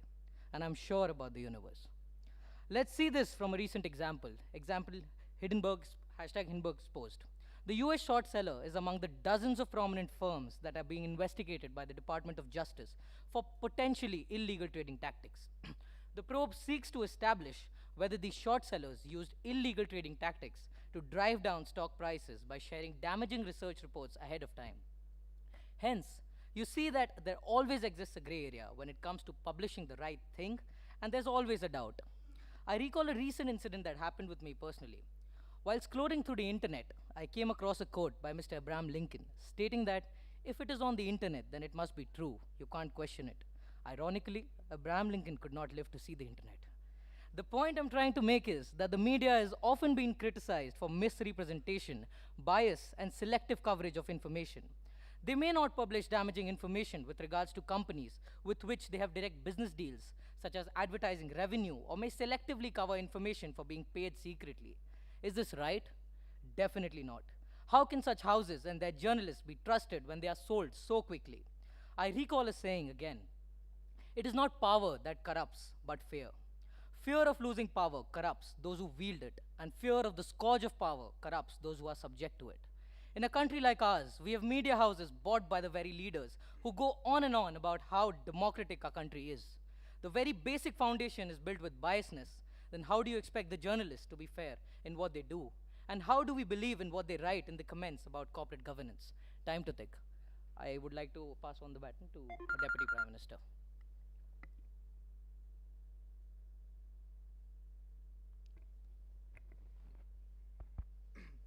We lock our homes. We use CCTV cameras. What is the purpose? What is the actual purpose? Why do we do it? We do it to ensure that there is no problem. Yes, isn't it? Investigative journalism acts like a CCTV camera for corporates and their governance practices. But has there been situations where investigative journalism helped out corporate issues? He did mention one. The Adani case is a very good example. The Hindenburg Group, which is actually an investment research firm, has brought to light the loss of investor wealth. Shareholders and stakeholders are everything, isn't it? It is real sensation content. We also have the Nira Radia tape, where investigative journalism by Open Magazine brought out the controversy that uncovered the 2G spectrum, where not just the organizing bodies, but the corporates as well as the government were involved in the scam. This does not end here. Do you have a phone and a big network? Aha, everybody knows it now. Investigative journalism also brought to light on how Truecaller, an app, has used user data, and it has helped the company identify phone numbers of people who has not even registered in the app. How does it happen? Because they track data, and investigative journalism is the means of how it actually came to light, and people are getting to know such things. This does not end here. They say a stitch in time saves 9. If only there had been an investigative team to ring the alarm about Nirav Modi, Vijay Mallya, Sahara India scam, the nation and the people would have not lost so much. Never late than ever. Banks are actually ringing the alarm for high NPAs, the non-performing assets among the corporates. We were speaking of whistleblowers. If only investigative journalism can act as whistleblowers to bring this out, this issue will be, there would be a full stop for this issue before it becomes bigger. Remember, a friend in need is the friend indeed. Thank you. I was wondering when the H and A word will come. So finally it's there. Over to the Deputy Leader of Opposition. There's this quote that's always stuck in my head about from the 2012 presidential elections. So it says like, what I learned from being on the ground is just how much the mainstream media does not cover. Every society needs a powerful, strong, independent media. That is why it is rightly called the fourth pillar. But when the same media's attempt is to scathe innocent victims, pass negative and hatred in the name of investigative journalism, that becomes a problem. We appreciate the media when it uncovers goons and help boost movements like Me Too, to bring justice against people like Harvey Weinstein. When the same media also frames like the famous Sushant Singh scandal in the name of investigative journalism and framing people without proofs and creating a toxic environment to surround just for TRP, it becomes a menace. And for once, now I would like to center the discussion on corporate governance. What is corporate governance? What are we talking about? We are here to talk about rules, systems, procedures that a firm must follow in order to manage control. Did you understand that this all needs to be proactive? It is all about taking actions beforehand, whereas investigative journalism is reactive in nature. How can that be used to build corporate governance? There are lessons, I agree. But what would you want your corporate governance look like? Should it be developed from some scathing articles demonizing someone? Or should it be built on principles like equality, fairness, inclusivity, trust? Aren't these what corporate governance should imbibe? Or should it only be about this or that? An important pondering that I hope the proposition thinks about. I would like to ask for POI. You were stating about how media is, it should take the responsibility of taking control as well as giving control. And you are contradicting your own point, aren't you? I'll just come to that within my speech itself. Sure. Sure. So funnily, Abraham Lincoln once said that, give me 6 hours to chop a tree and I will spend the first 4 hours sharpening my axe. That is what you should do. You should build certain policies and procedures that are in place. The scandals that he mentioned, the scandals that fellow Prime Minister and Deputy Prime Minister had mentioned, all these scandals were a result of failure of corporate governance at the core. There were investors, there were people imbibing within the organizations, and that obviously journalists could have and should have come out with, but it is not the only pillar that should demonstrate it. I would also like to argue one more important point. which the proposition has seemingly reflected and moved on, that there are internal governance mechanisms in play to ensure transparency and ethical practices, like internal audits, risk management teams, compliance departments. What about them? Aren't those at all relevant? Does the responsibility only fell upon the investigative journalism as sorts? No, it does not. Investigative journalism itself is reflected of bias. We are not saying that it is not important, that it is not scathing, but what we are essentially reprimanding the opposition to think about is its relevance, is its quantum, how much of it is required, it is desired. Should it be the sole bearer of corporate governance? I believe not. There are rules, regulation, laws. Those are the boundaries. Those are the lines on which it is made. And those are very important parameters to think about and ponder in the discussion. Thank you so much. Very, very compelling arguments from both sides. We've come to the last segment of this year's competition. Over to the Prime Minister for her summation, and then we'll go to the Leader of the Opposition. Answering a few questions that the opposition has pointed out, I would start with a quote by George Orwell, who once said, "Journalism is printing what someone else does not want to be printed. Everything else is just primarily public relations." Investigative journalism can indeed play a crucial role in enhancing corporate governance by exposing corporate malfeasance, corruption, and unethical behavior. It can hold corporations accountable and help prevent the abuse of power. It can shed light on corporate practices that might otherwise go unnoticed and can provide valuable information to shareholders, policymakers, and the public at large. Now that I've mentioned shareholders, let me again walk you back to the year 2002. The Indian stock markets had witnessed one of the largest bull runs in the preceding few years, and then came into light the infamous Harshad Mehta scam of over 4,000 crore rupees. When the scam was exposed by an investigative journalist, Sucheta Dalal, it was revealed how Harshad Mehta had exploited banking loopholes to manipulate stocks. Soon after the scam was exposed, the stock market saw a bloodbath which deeply wounded a large section of the Indian retail shareholders. During this time, investigative journalism and nationwide coverage by the media played a quintessential role in discovering glaring lacunae in the banking system. Post this, new laws were enacted, and the Securities and Exchange Board of India, the SEBI, was given far-reaching and overarching powers. This is a perfect example of how investigative journalism helped in enhancing corporate governance standards. There have been innumerous reports published about the need to safeguard the rights of women and trans communities at workplaces.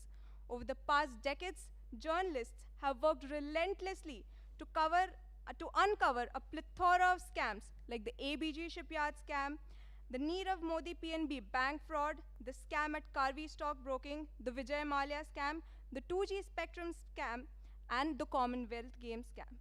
Well, I could just go on, but by now you must have got the drift. In the end, I would like to conclude by saying, fake news is cheap to produce. Genuine journalism is expensive, but it is what drives the wheels of change. Because the only way to right the wrongs is to turn the light of truth upon them. Thank you. I rest my case.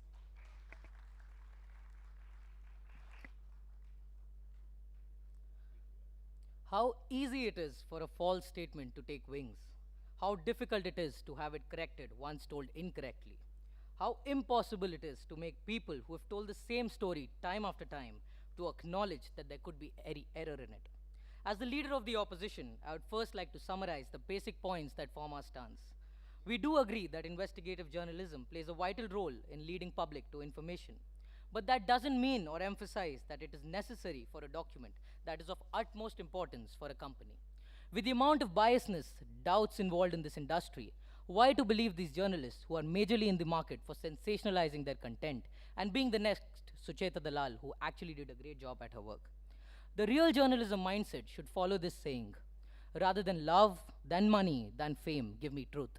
But what it actually does is that it ignores the proactive nature that's required in corporate governance and goes on and on with its reactive nature, the typical journalist feeding on sensationalizing. Now to come back to the summarizing point. First, the need of sensationalizing rather than investigating. Second, the choice of apt information to investigate, like mentioned through our example of Axe and the Tree story, wherein the focus should be on the 4 out of 6 hours rather than directly cutting the tree.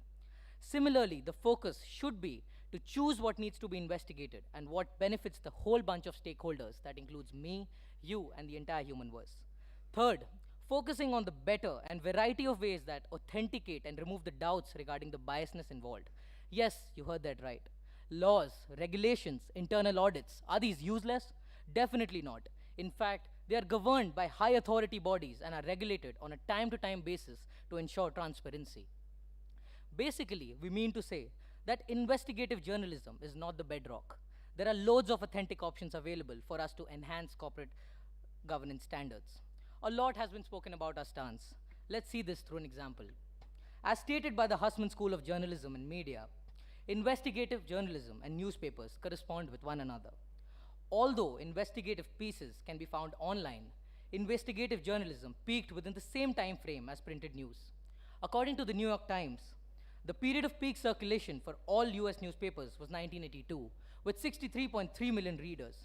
Coincidentally, some of the biggest moments in investigative journalism history occurred around this time, including the Pentagon paper leak in 1971, Watergate in 1972, and Graves revealing sexual misconduct within Congress in 1992.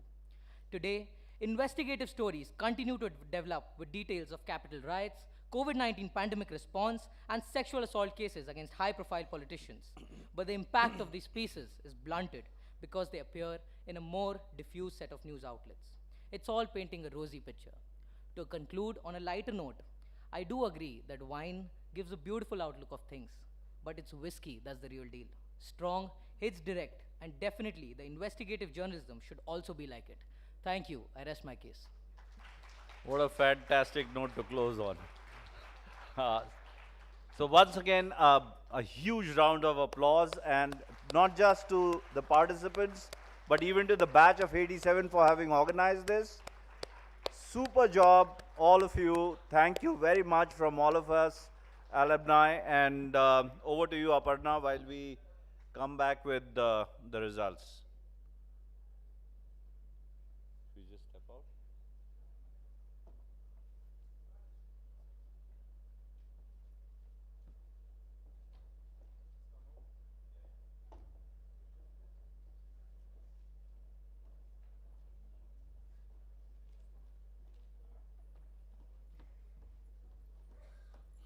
How wonderful was that?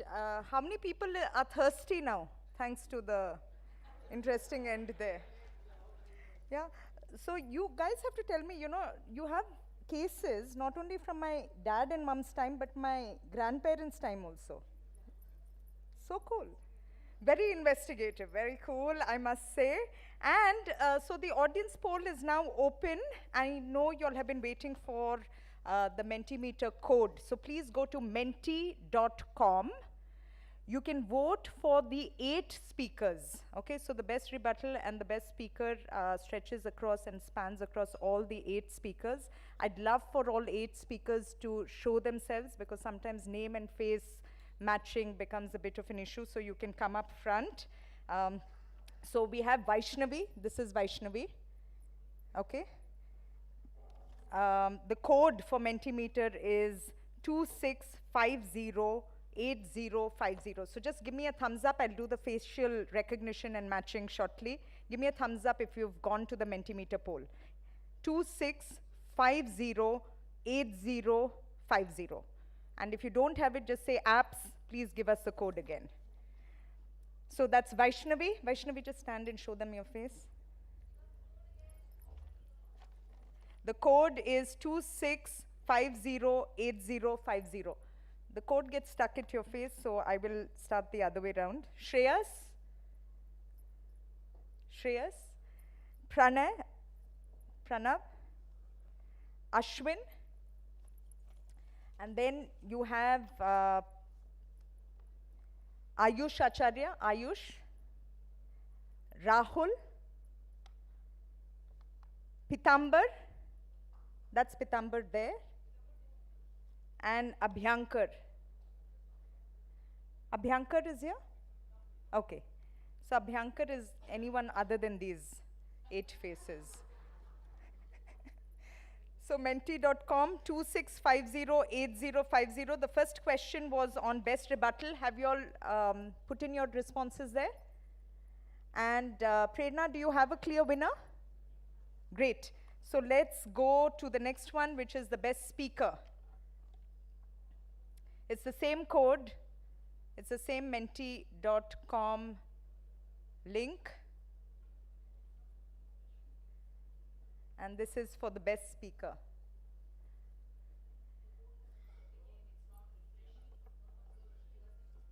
Oh, great. I will give you all the code again. Thank you so much for letting me know. 26508050. The code is the same, 26508050. 26, my age, 50, the people who hired me. 80, the directors. And 50, my husband as well.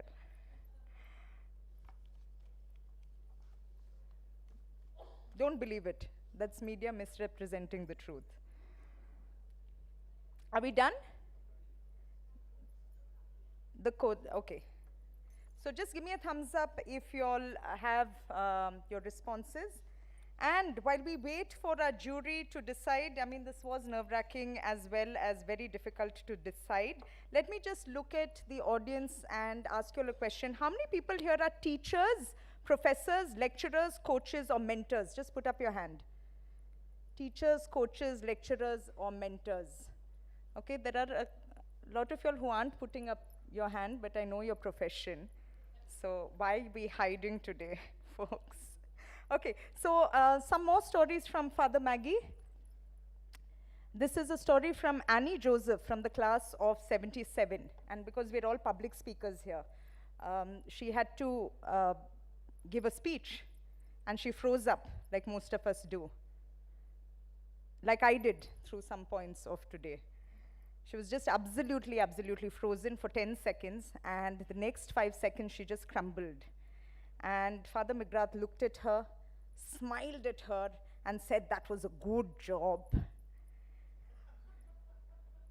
And she mustered up some courage and said, "But I thought I made a mess of it." And he replied, "That's the reason you're here, to make a mess of things and learn from it." Such a beautiful lesson, isn't it? Yeah. Father McGrath.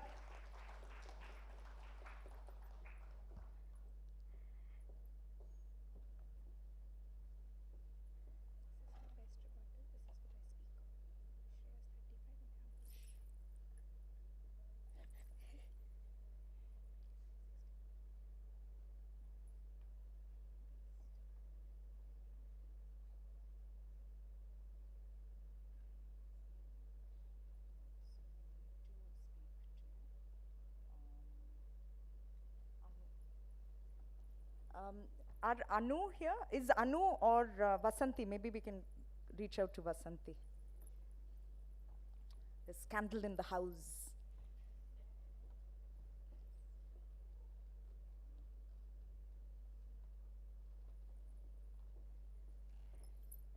Okay, so another story while we address that.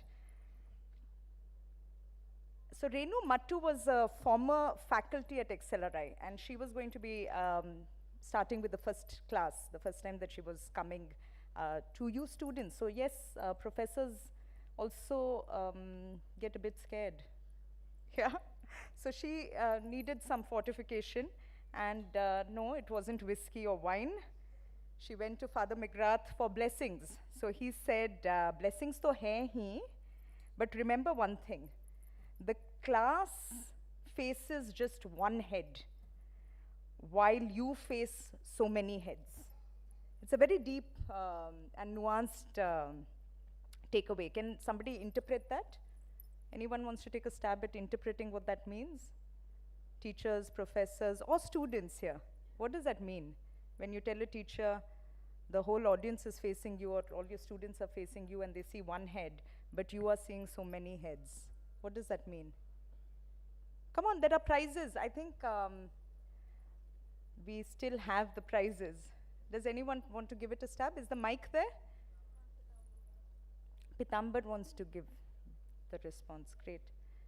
So we'll get a couple of responses here. So Pitambar, after you respond, you can hotspot anyone. So you can give the mic to anyone and you can get their response on this. I believe that this is a reflection of the fact that students only get one stream of views, while a teacher is tasked with maintaining diversity and managing different perspectives that they face.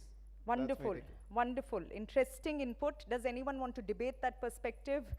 You can go give the mic to someone. Just go have some fun. Did you give it to another student? You had such a fantastic, fantastic opportunity here. You could have given it to anyone. Go ahead. Ma'am, I believe that when you are a teacher or when you are a faculty, the expectations that everyone has from you is quite different, and that you have to understand that there are so many, as you said, you have to be diverse. Yeah. You have to understand that students have different needs and that it's your responsibility to Wonderful, wonderful. Thank you so much for sharing. What's your name, please? Harsimran Singh. Harsimran Singh. Simran. Harsimran Singh. Thanks for your perspective. And you get to pass on the mic to one other person. Let's look for diversity in the mix. I'm not saying gender. You can look at age, profession. Hello, good evening to all of you.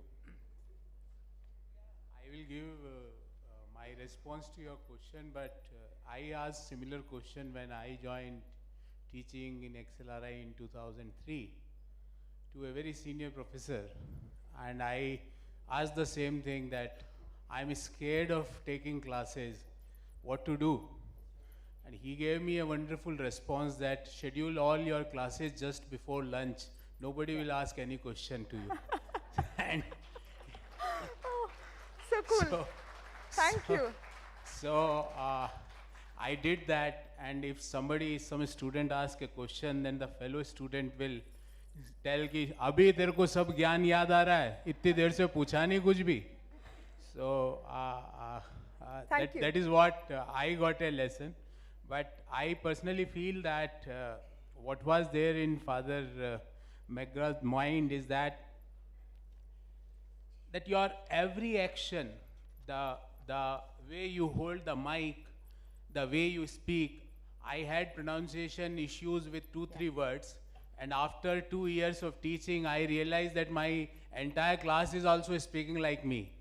So I personally feel that was in his mind, that professor's every action, thought process, the way he writes, the way he sits on the chair, the way he answers the questions are literally copied. And when some of the panelists or some of the participants were speaking today, I can at least from the XLRI team, I can find out and I can tell you कि ये coat किस professor से लाया है, ये coat किस professor से लाया है, ये एनरॉन का एग्जाम्पल कहाँ से लाया होगा, और फॉक्सवैगन का एग्जाम्पल कहाँ से लाया, और डिस्क्लोजर के इश्यूज कहाँ से लाया. तो I know. So that is what I think might be in the Professor McGrath's mind. Thank you for sharing that. But like Father McGrath will say, same actions, different perspectives. With that, a big round of applause to the audience. And I'm just going to ask Prerna if they have the results of the best rebuttal and the best speaker. And this really brings us towards the end of this grand centenary celebration of the 3rd Father McGrath Memorial Program. Put your hands together, ladies and gentlemen. We're ready to announce the results. And we're going to have Vasanti declare who... Spirit of what we intended and in the spirit of transparency, for those of you who have looked at the polling, it's been Shreyas all the way. But having said that, a group of us sat together to look at it. Best rebuttal, best speaker, great. And in the spirit of transparency, Vaishnavi, we believe that he qualifies for the best rebuttal while you qualify for the best speaker. Thank you. Okay, thank you. Oh, wow. You know, this program has been a real class lesson on governance and corporate working and how we need to come together. Thank you, Vasanti, for all of that. And I'm going to ask the representative from DBS, Ma'am Ruchi, to please come up and give the final prizes. Navneet, I'm so sorry I'm making you wait for a second more. So the prize for the best rebuttal, a cash prize of rupees 5,000 goes to Shreyas. I hope I got that right, after all. Great. It's coming, the prizes.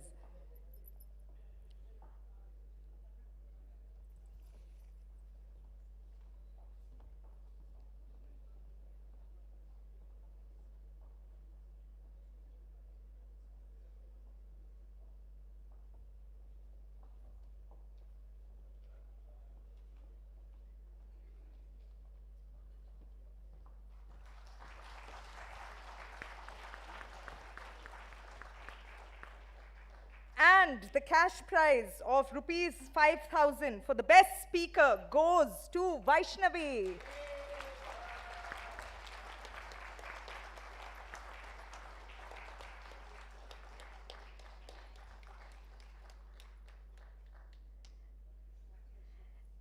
And Ruchi, we are going to ask you to wait for a little while longer. We're going to call Professor Vallabh up, who regaled the audience as much as I do today.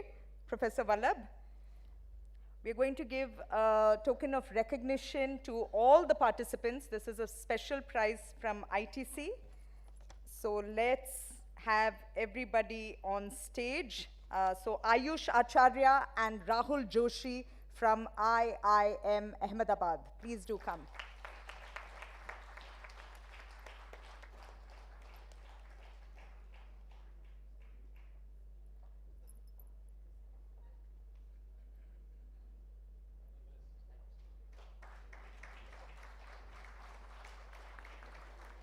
Bigger round of applause, folks. Come on. Show us how thirsty you all are. One each. Yes. And there's dinner and cocktails.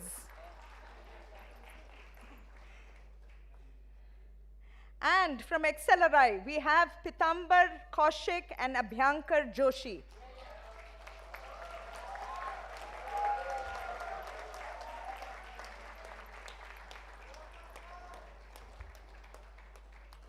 So Pitambar will be receiving this token of appreciation on behalf of Abhyankar as well.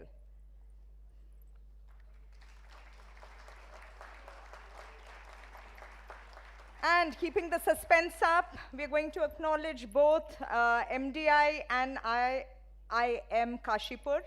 So Vaishnavi Joshi and Ashwin, please go ahead.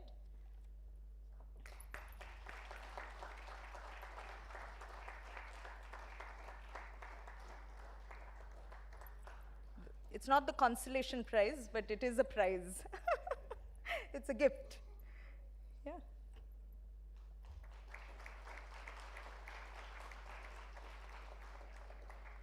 And from IIM Kashipur, we have Pranav Bothra and Shreyas.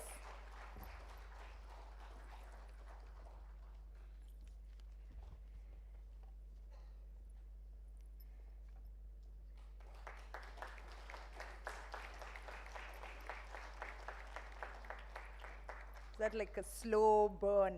We said we'll burn this auditorium down. And over to Navneet to declare the grand winners of the 3rd Father McGrath Memorial Program. Over to you. While standing here, I am just remembering one sentence, that debates can be so civilized. I am glad.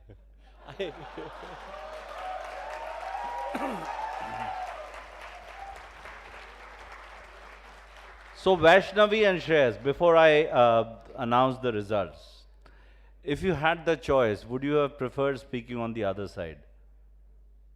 You were happy speaking on your side? Shreyas, what about you? No, no, I'm sure everything works, but if you had the choice, you're fine? So you were happy batting second? Perfect.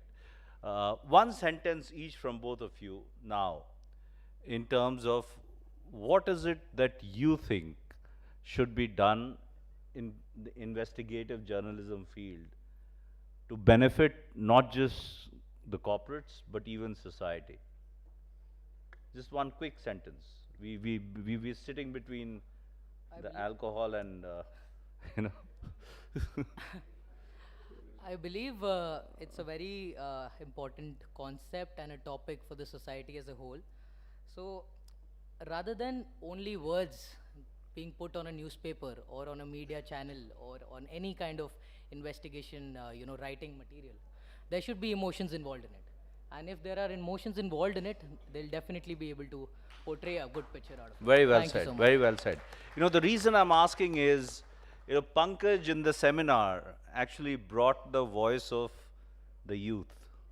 And we tend to make a lot of assumptions basis our own, conditioning. And we realize, I mean, like Pankaj said, that, you can keep having your investigations and this guy will just shoot it out on Twitter and you're done with. So, what's your thought?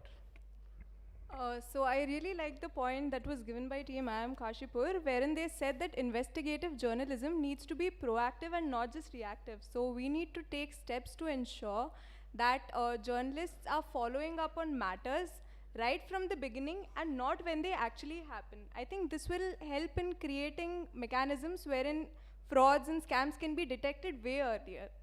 Thank you. Super.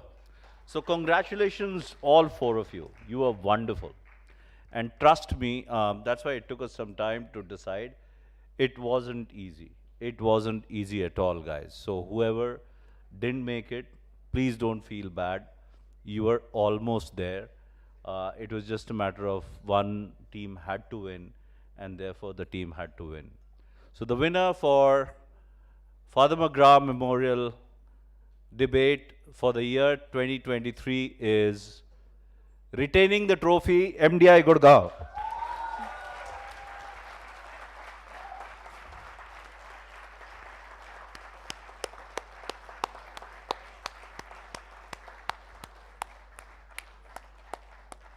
Congrats.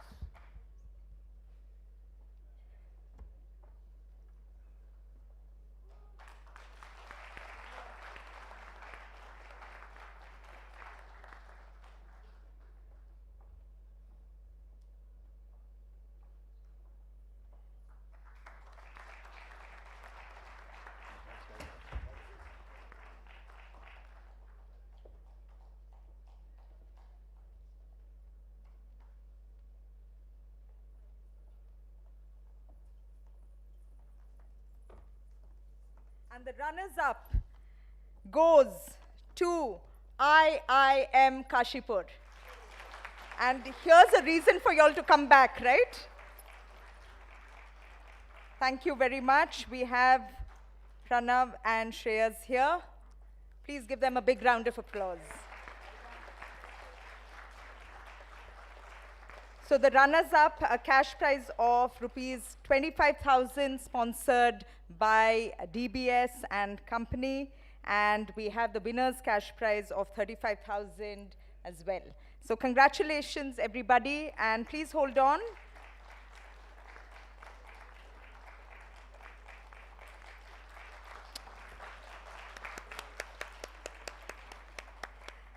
For the closing address of this grand and power-packed memorial program, I'd like to call Father Casimir onto the stage. Father Casimir is the director of XLRI NCR.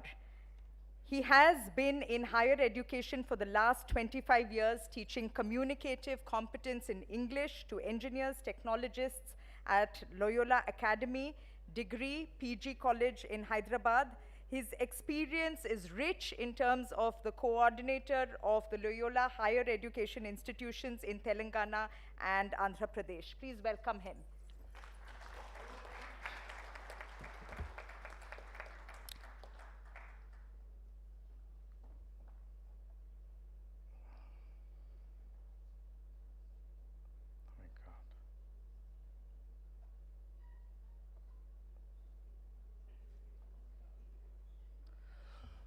Good evening, everybody. And it's indeed a proud moment for me personally and for all the students who experience the warm humanity of Father McGrath. Father McGrath left such indelible impression on the hearts and minds of his students. He lived with them. He shared their life. They poured out their souls to him. He was a true guru and mentor, philosopher and friend to them.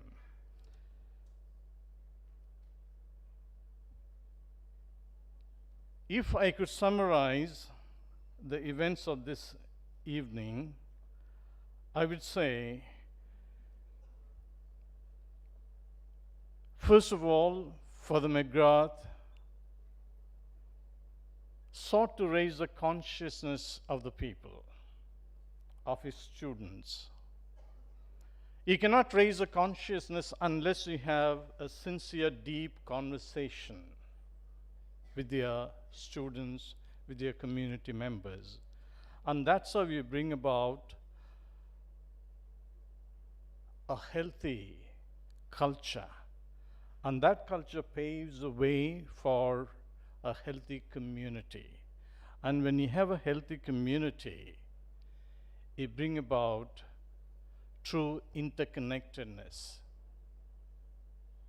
And Father McGrath truly believed in the power and potential of the youth to bring about a new society.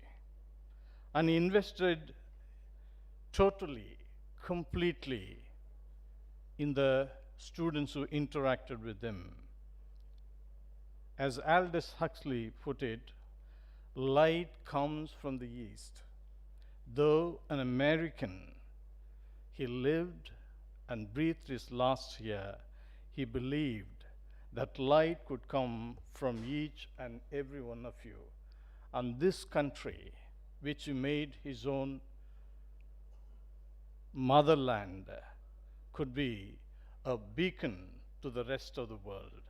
May this debate, this discussion, this conversation continue so that the youth here and the friends, whoever interact with you, as you climb the corporate ladder, may each one of you become a beacon of light and hope, so that not only the elite that's sitting around here, but the downtrodden, the voiceless, the marginalized, also benefit from the growth and prosperity of this society, so that we create a society where all will be happy and peaceful as brothers and sisters.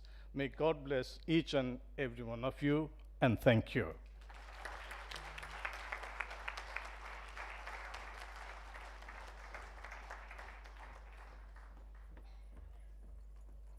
Thank you, Father Casimir. And now I'd like to invite Preetha Dutt from the batch of 87 to propose a vote of thanks, and invite all of you all who made this grand event possible to stay back for photo ops and then dinner and cocktails at the Margosa lawn just outside here.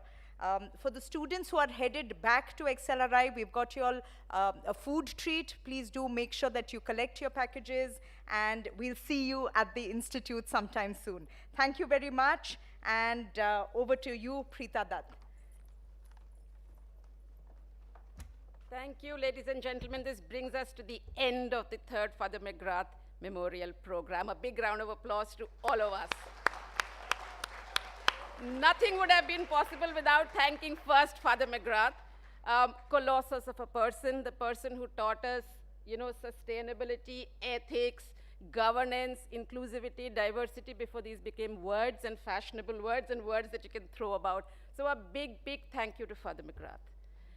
3 years back, in the middle of the pandemic, we conceptualized this as our way to memorize and to think about the kind of gift that Father McGrath left for us.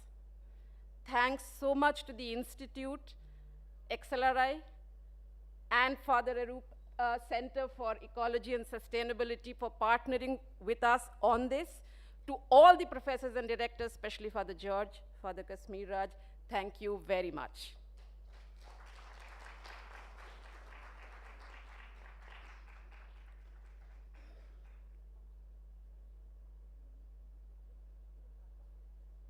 There's a small token of appreciation for Father George and Father Kashmir Raj.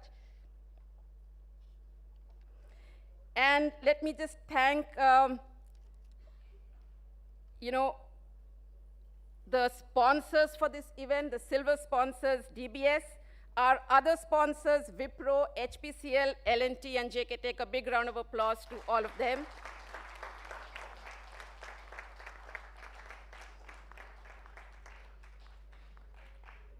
Thank you so much.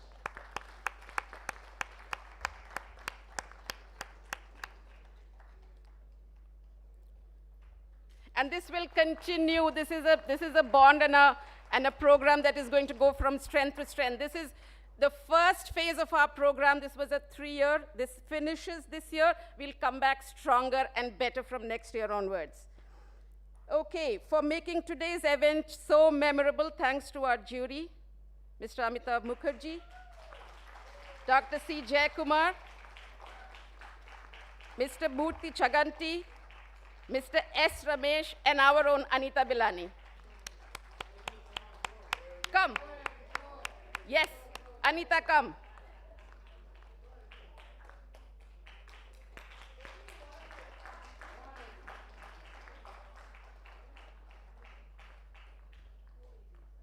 Dr. C. Jayakumar, Miss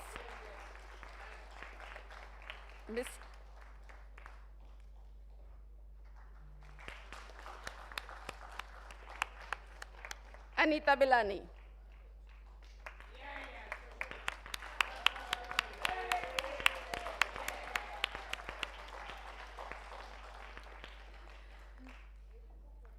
Thanks to the panelists.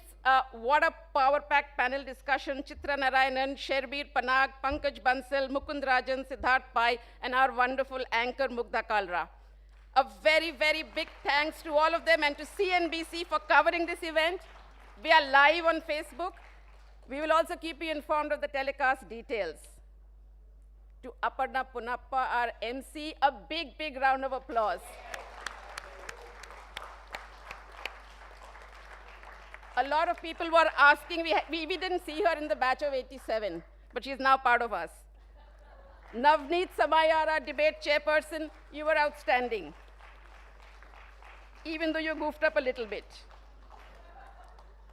Thanks to the Habitat team and all these supporting organizations, audiovisual, signages, lighting, catering, who pulled it off so seamlessly. Thanks to our young and vibrant members of the Peace team. It's an awesome job. You've been running around coordinating this for the last several months.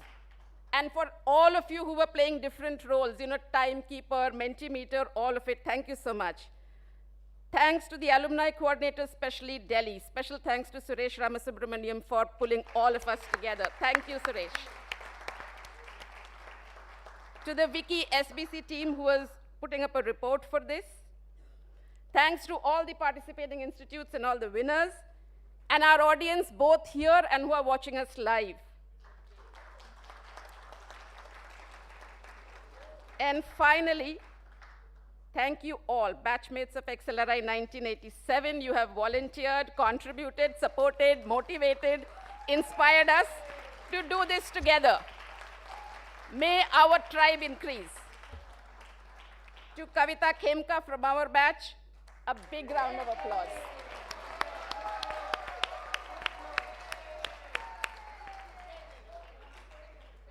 Yes. Yes, I can give it to you. Let me give it to you.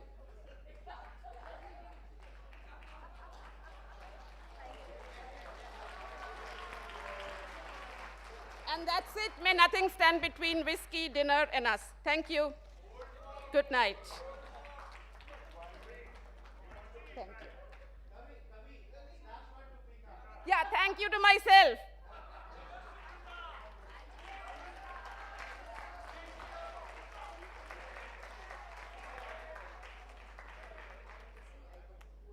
Yeah, that's it.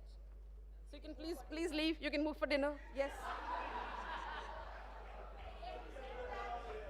So the students, the dinner is at the Margosa Lawns.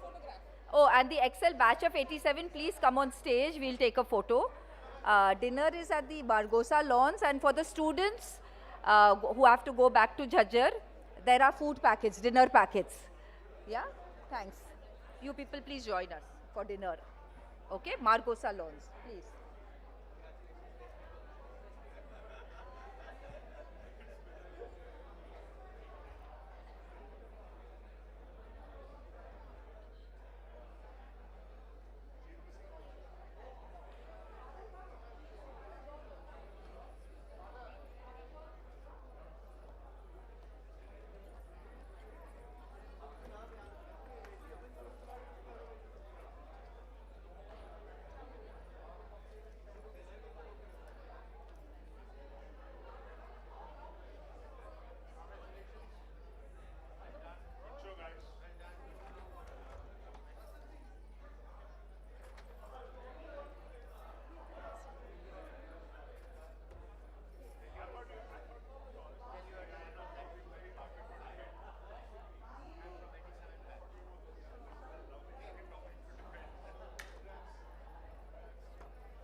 Here.